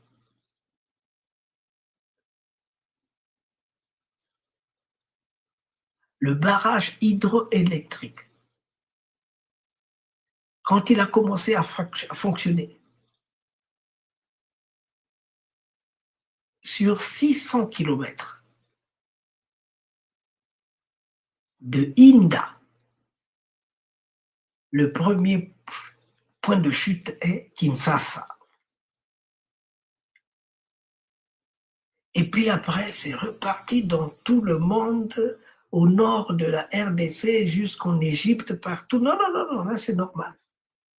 Mais les peuples Soundis qui sont là, de Inda, juste 600 km, ils ne sont pas servis. Pourquoi? Parce que qui dit électricité dit développement. Il faut bloquer l'émancipation des Congos. Il faut bloquer plein de choses. Même dans le système de travail.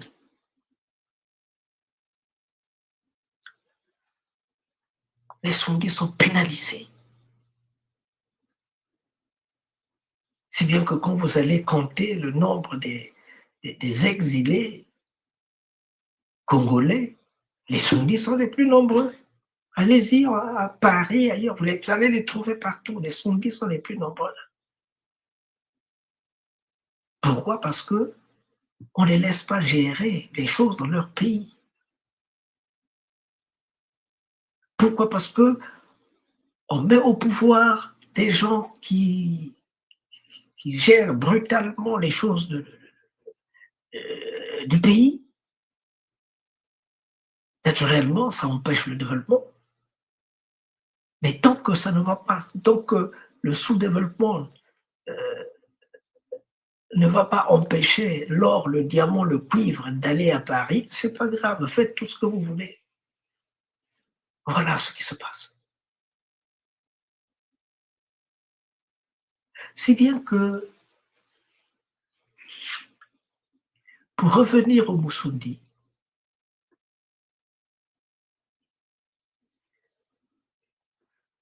déjà dans leur espace, je veux boire un peu d'eau avant de revenir à vous. Je vous en prie.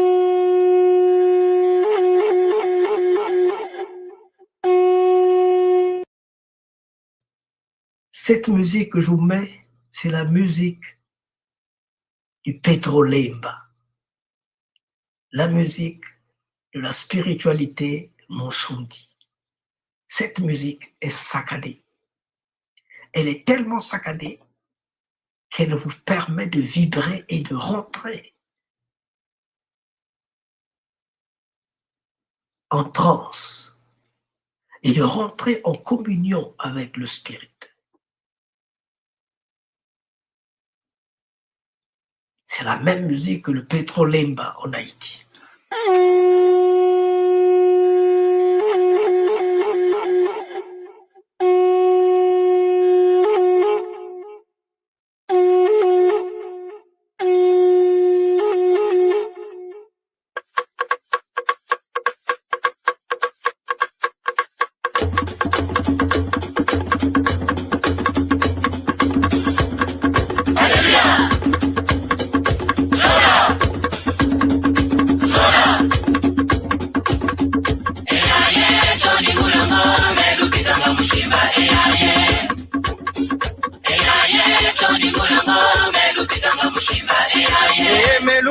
mushimba melubikanga mushimba melubikanga mushimba kongwe silulwe kongo kongwe silulwe kongo kongwe silulwe kongo kongwe silulwe kongo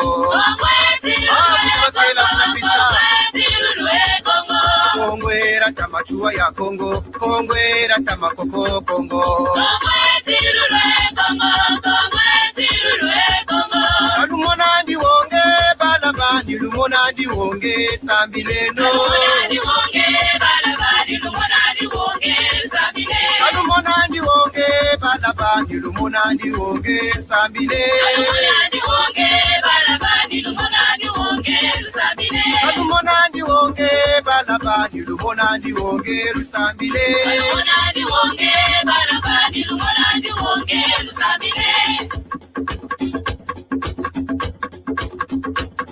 Bebe ikondolo tata mumasese ikwetombe bunsana Bebe ikondolo tata mumasese ikwetombe bunsana Bebe ikondolo tata mumasese ikwetombe bunsana Bebe ikondolo tata mumasese ikwetombe bunsana Bebe ikondolo tata mumasese ikwetombe bunsana Bebe ikondolo tata mumasese ikwetombe bunsana Bebe ikondolo tata mumasese ikwetombe bunsana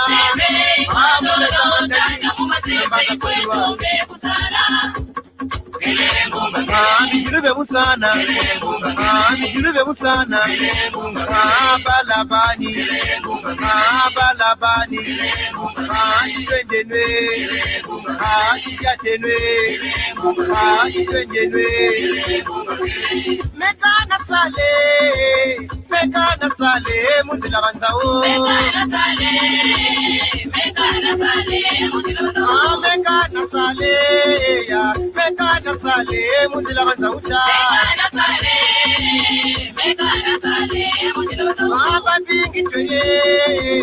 babingi tweye bamana kwenda mekana sale ya mekana sale muzila banzao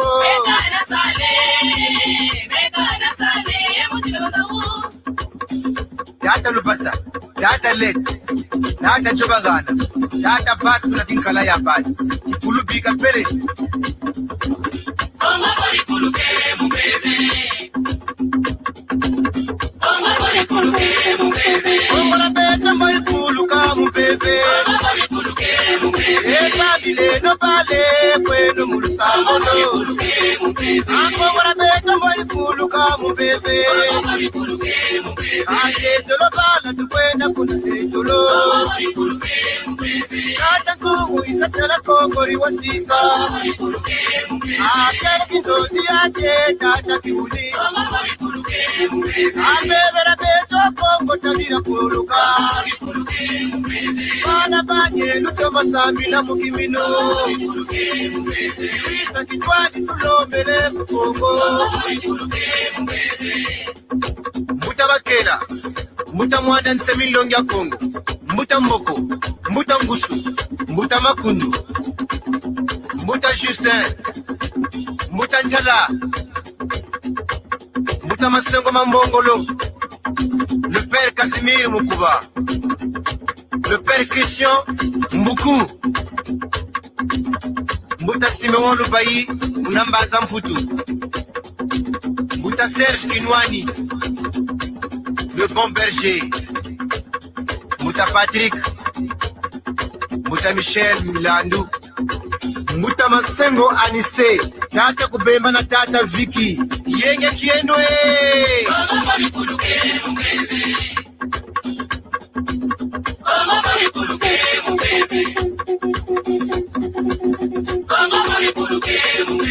Mouta Makanga kuna Mbaza Mputu, Tata Badia na Tata Kevin, Tata Ntunta, Tata Kabira Mutsompa, Jean-Luc.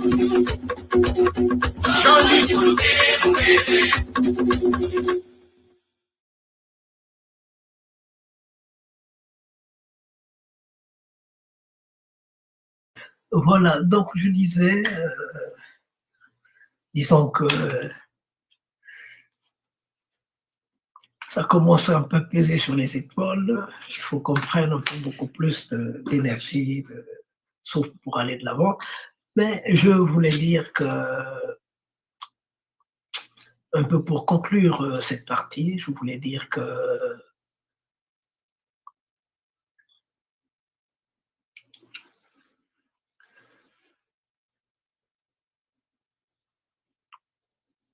les Sundis, d'une manière générale, c'est plus ou moins la garde républicaine, la garde royale. Par conséquent, il n'est pas permis beaucoup d'erreurs, de commettre beaucoup d'erreurs, beaucoup de bêtises, parce que sinon, vous êtes foutus. Donc, ils sont stricts.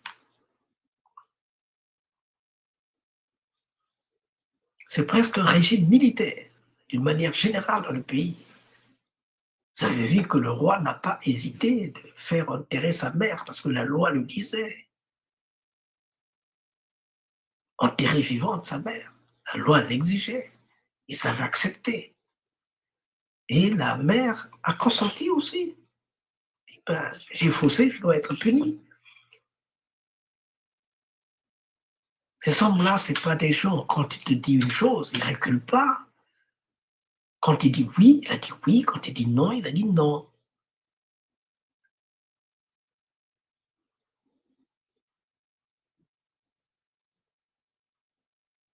Quand le roi Alfonso Ier s'est entendu avec le roi du Portugal,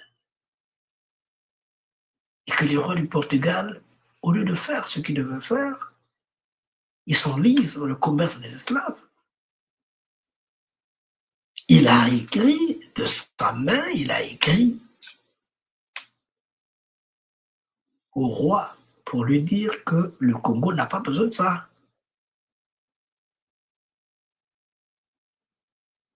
Et 50 ans après, ils ont envoyé au Vatican Nevunda pour aller changer les cartes, pour dire qu'on ne veut plus travailler avec le Portugal, on veut travailler avec le Vatican. Bonnet blanc, blanc bonnet, malheureusement. Mais au moins l'acte est posé. Quand on revient à Tata de Musundi, Tata de Musundi, né, grandi en Amérique, quand on lui pose la question, quelle est ta religion? Quand il se pose la question de savoir quelle est sa religion, il se dit, mais Palo Mayombe, mais qu'est-ce que c'est que Palo? Je vais vous prendre un Palo, s'il vous plaît, parce que je ne l'ai pas prévu ici, le Palo. Je vais vous prendre un Palo. Comme ça, vous allez me dire si ce Palo-là peut être une religion ou pas. Congo Dieto, in the footsteps of Congo in the Americas, Haiti. We call it Haiti. Ati Max de Beauvoir, spiritual master of Haitian Voodoo. Haitian culture is essentially Congolese with a K, please. Haitian population is more than 70% Congolese. Our War of Independence model is a Congo model. That is powerful. You want to know?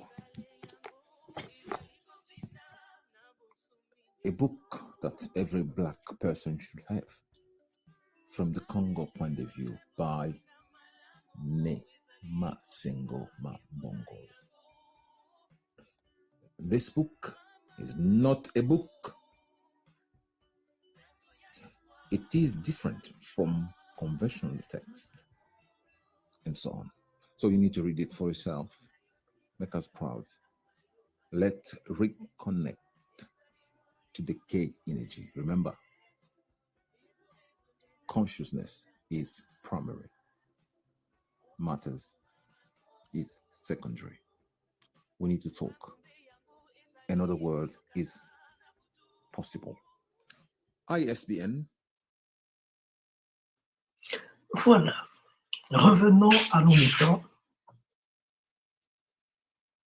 Tata di Moussoudi, je vous avais dit que quand vous êtes dans une ferme, pour vous rendre compte, surtout dans nos zones où les buffles font presque frontière avec les bœufs, pour reconnaître que c'est un buffle, il faut voir comment bougent ses cornes. Le buffle n'est pas tranquille, il bouge comme ça.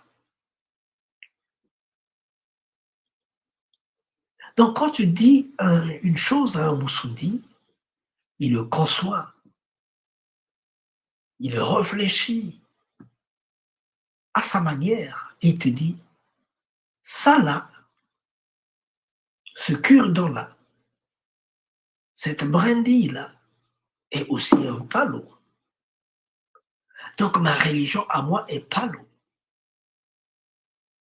Pourquoi est-ce que la religion Yoruba, on dit la religion spirituelle Yoruba? La religion chrétienne, la religion protestante, la religion musulmane, la religion bouddhiste. Et quand il s'agit de nous, on dit la religion Palo. Alors, Tata di Moussoudi, pour vous faire remarquer la différence qu'il y a entre les hommes, Tata di Moussoudi se dit, oh, est-ce que moi, mes ancêtres, n'avaient que cette tige-là? Est-ce que, pourquoi on n'a pas appelé ça religion Mayombe? Ou bien religion Congo? Non. Donc les intellectuels doivent tourner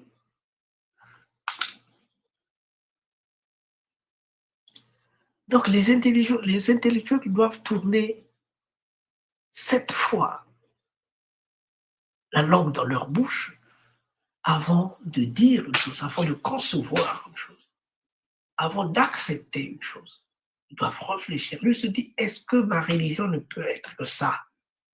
Non. Ma religion n'est pas un bois. Ma religion, c'est la religion des Masundi. C'est Moussoudi. Je suis un Moussoudi, donc ma religion doit s'appeler la religion Moussoudi. Voilà la différence entre lui et tous les autres. La différence entre lui et tous les autres.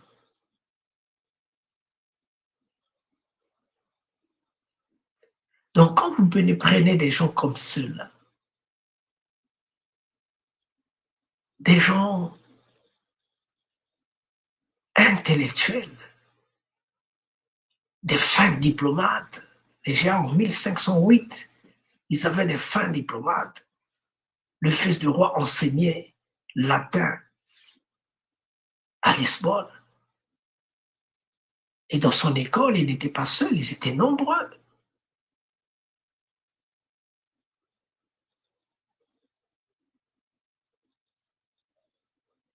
Quand vous assassinez le roi et que vous prenez ces peuples-là, vous les amenez dans les Amériques, à quoi vous attendez-vous?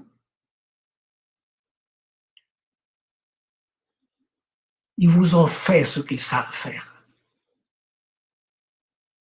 Makandal.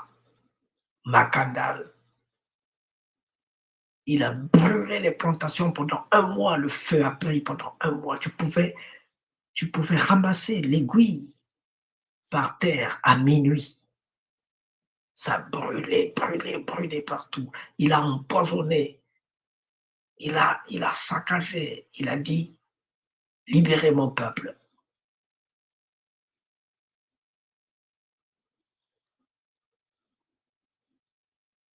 Maintenant, quand tu parles avec des intellectuels haïtiens, étant donné qu'ils n'ont qu'une version de l'histoire, la version européenne, eurocentriste, cette version-là ne les aide pas à comprendre ce qui s'est passé. Parce que ceux qui ont fait leur lutte, ils l'ont fait dans une langue, ils l'ont fait dans une culture, ils l'ont fait dans des manières de faire africaines.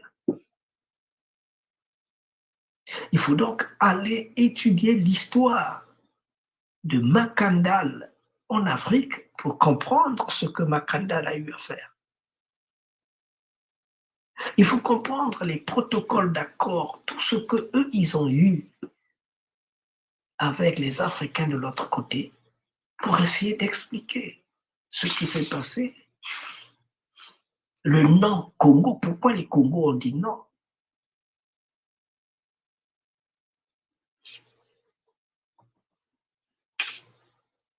Et la conséquence est que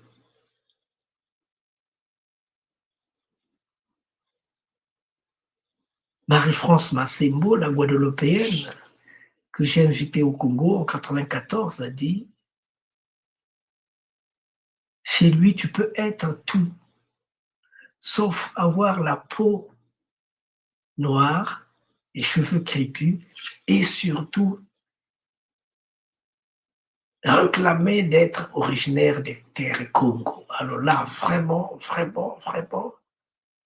tous les crédits sont coupés. Il n'y a rien pour toi. Ça, c'est dans les Amériques. Si bien que Massembo a des cousins qui ne veulent plus se reconnaître être Congo. Ils préfèrent être autre chose que d'être Congo.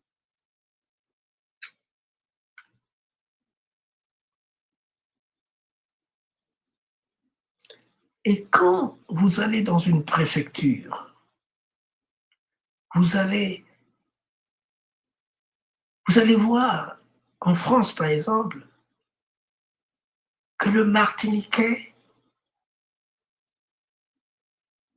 pour un rien, il s'en prend à toi parce que tu as la peau noire, parce que surtout tu es Congo. Il s'en prend à toi.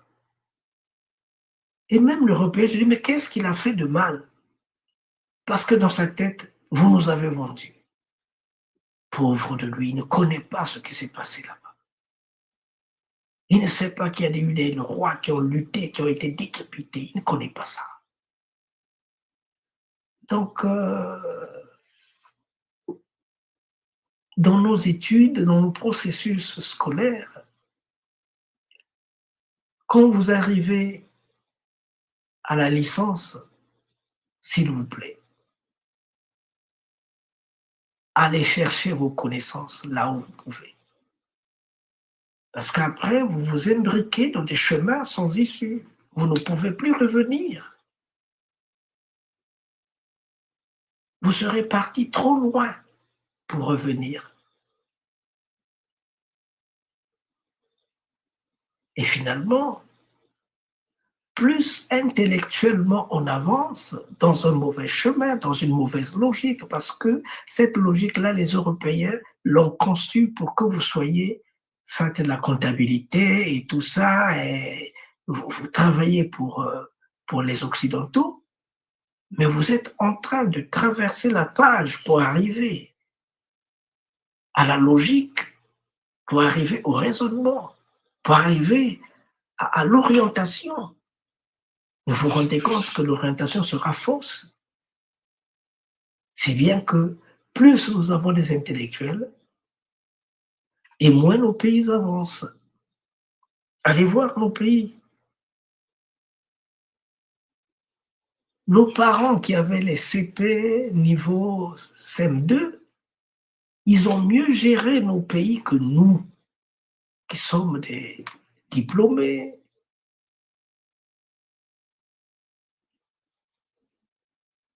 Nos parents qui avaient le certificat primaire, ils ont mieux géré le pays que les universitaires. Pourquoi? Mais parce que l'enseignement qu'on nous a donné est un enseignement tourné vers l'enrichissement de l'Occident, pas pour enrichir les Africains. Et c'est un enseignement négatif, c'est un enseignement qui ne nous aide pas.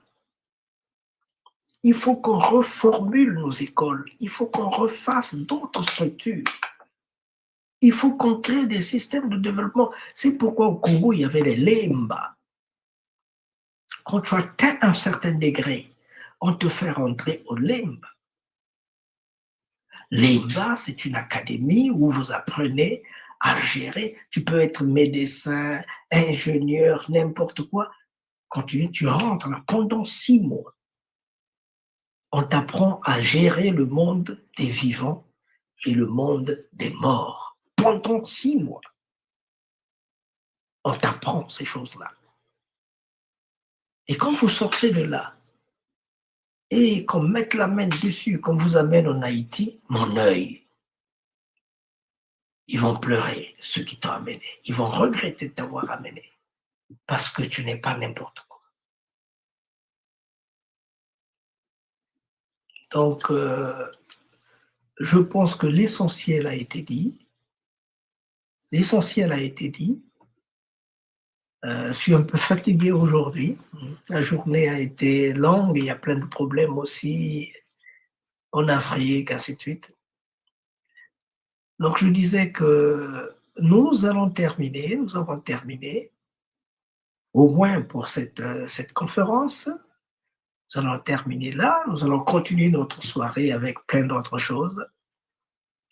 Nous allons terminer là.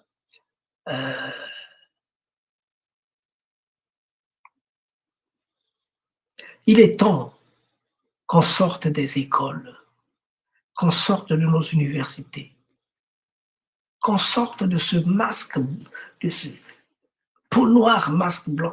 Il est temps qu'on sorte de là pour qu'on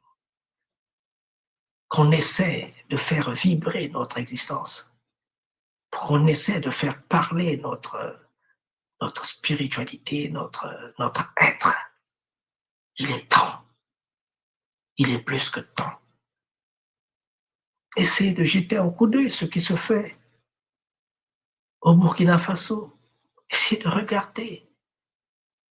Quand l'Africain commence à se regarder comme il est lui-même, quand le visage de l'Africain commence à se miroiter dans son miroir, le développement vient sans même sonner d'alarme. Le peuple est prêt. Ce sont nous les intellectuels qui ne sommes pas prêts. Ce sont nous les intellectuels qui avons fait fausse route.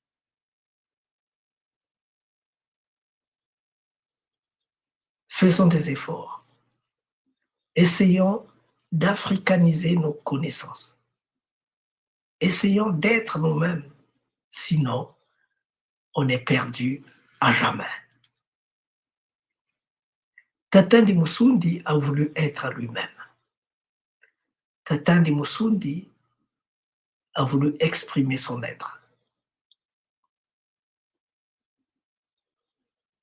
Il nous a appris plein de choses.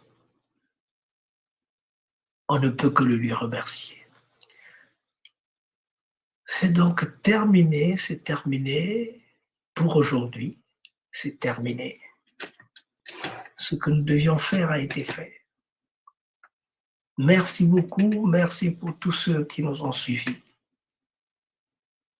On va continuer demain. Non, demain, il n'y a rien.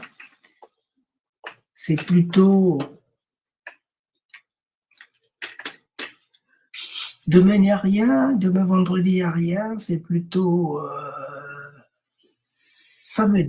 samedi à 19h, il y aura les images comme d'habitude.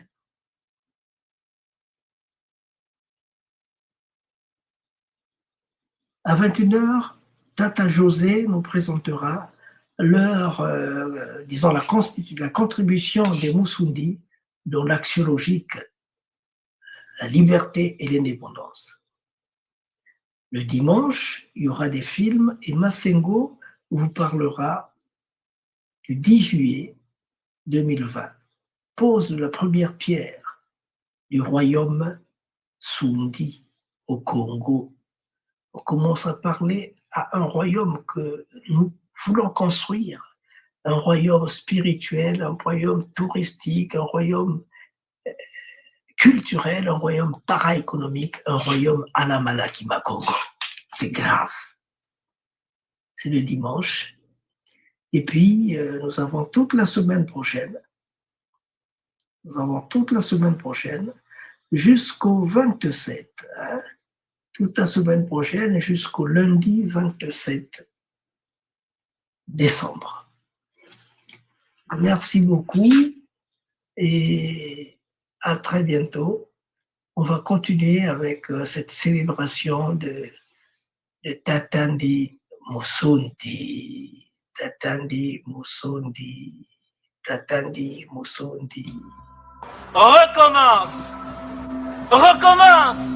Même si tu sens la fatigue, même si une erreur te fait mal, même si une trahison te blesse, même si une illusion s'éteint, recommence. Recommence, même si la douleur te brûle les yeux, même si on ignore tes efforts, même si les larmes de l'échec coulent dans tes yeux, même si tu te sens accompli, recommence. Recommence, même si l'injustice semble toujours avoir le dessus. Même si tu sens la peur au plus profond de toi, même si les autres abandonnent, même s'il faut en payer les prix, recommence. Recommence chaque jour avec patience et amour. Recommence au jour des soleils comme au jour des tempêtes. Recommence avec amour et sans jamais te décourager. Recommence pour Dieu, avec Dieu, comme Dieu. Recommence pour ton peuple, avec ton peuple.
Remercie vivement les Malakima Congo qui a voulu songer et penser à adresser une invitation à Bundu du Congo de participer à ce forum d'une grande importance historique.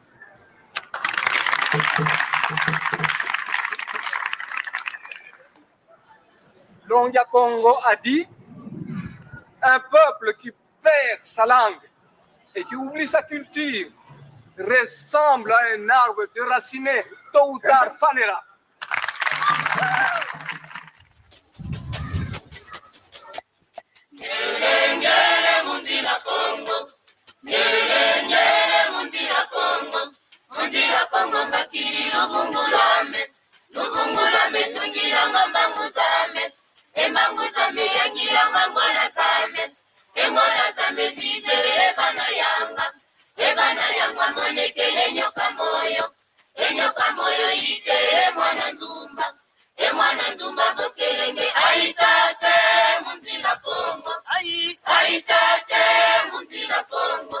Mundira Congo,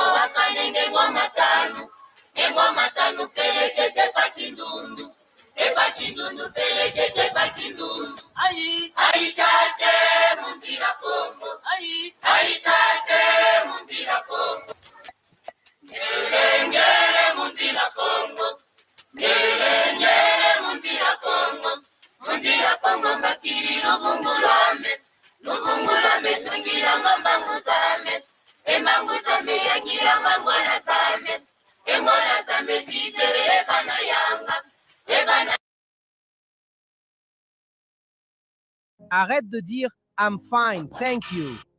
Les natifs anglais utilisent plutôt ces phrases. Tu parles en anglais? Plus ou moins.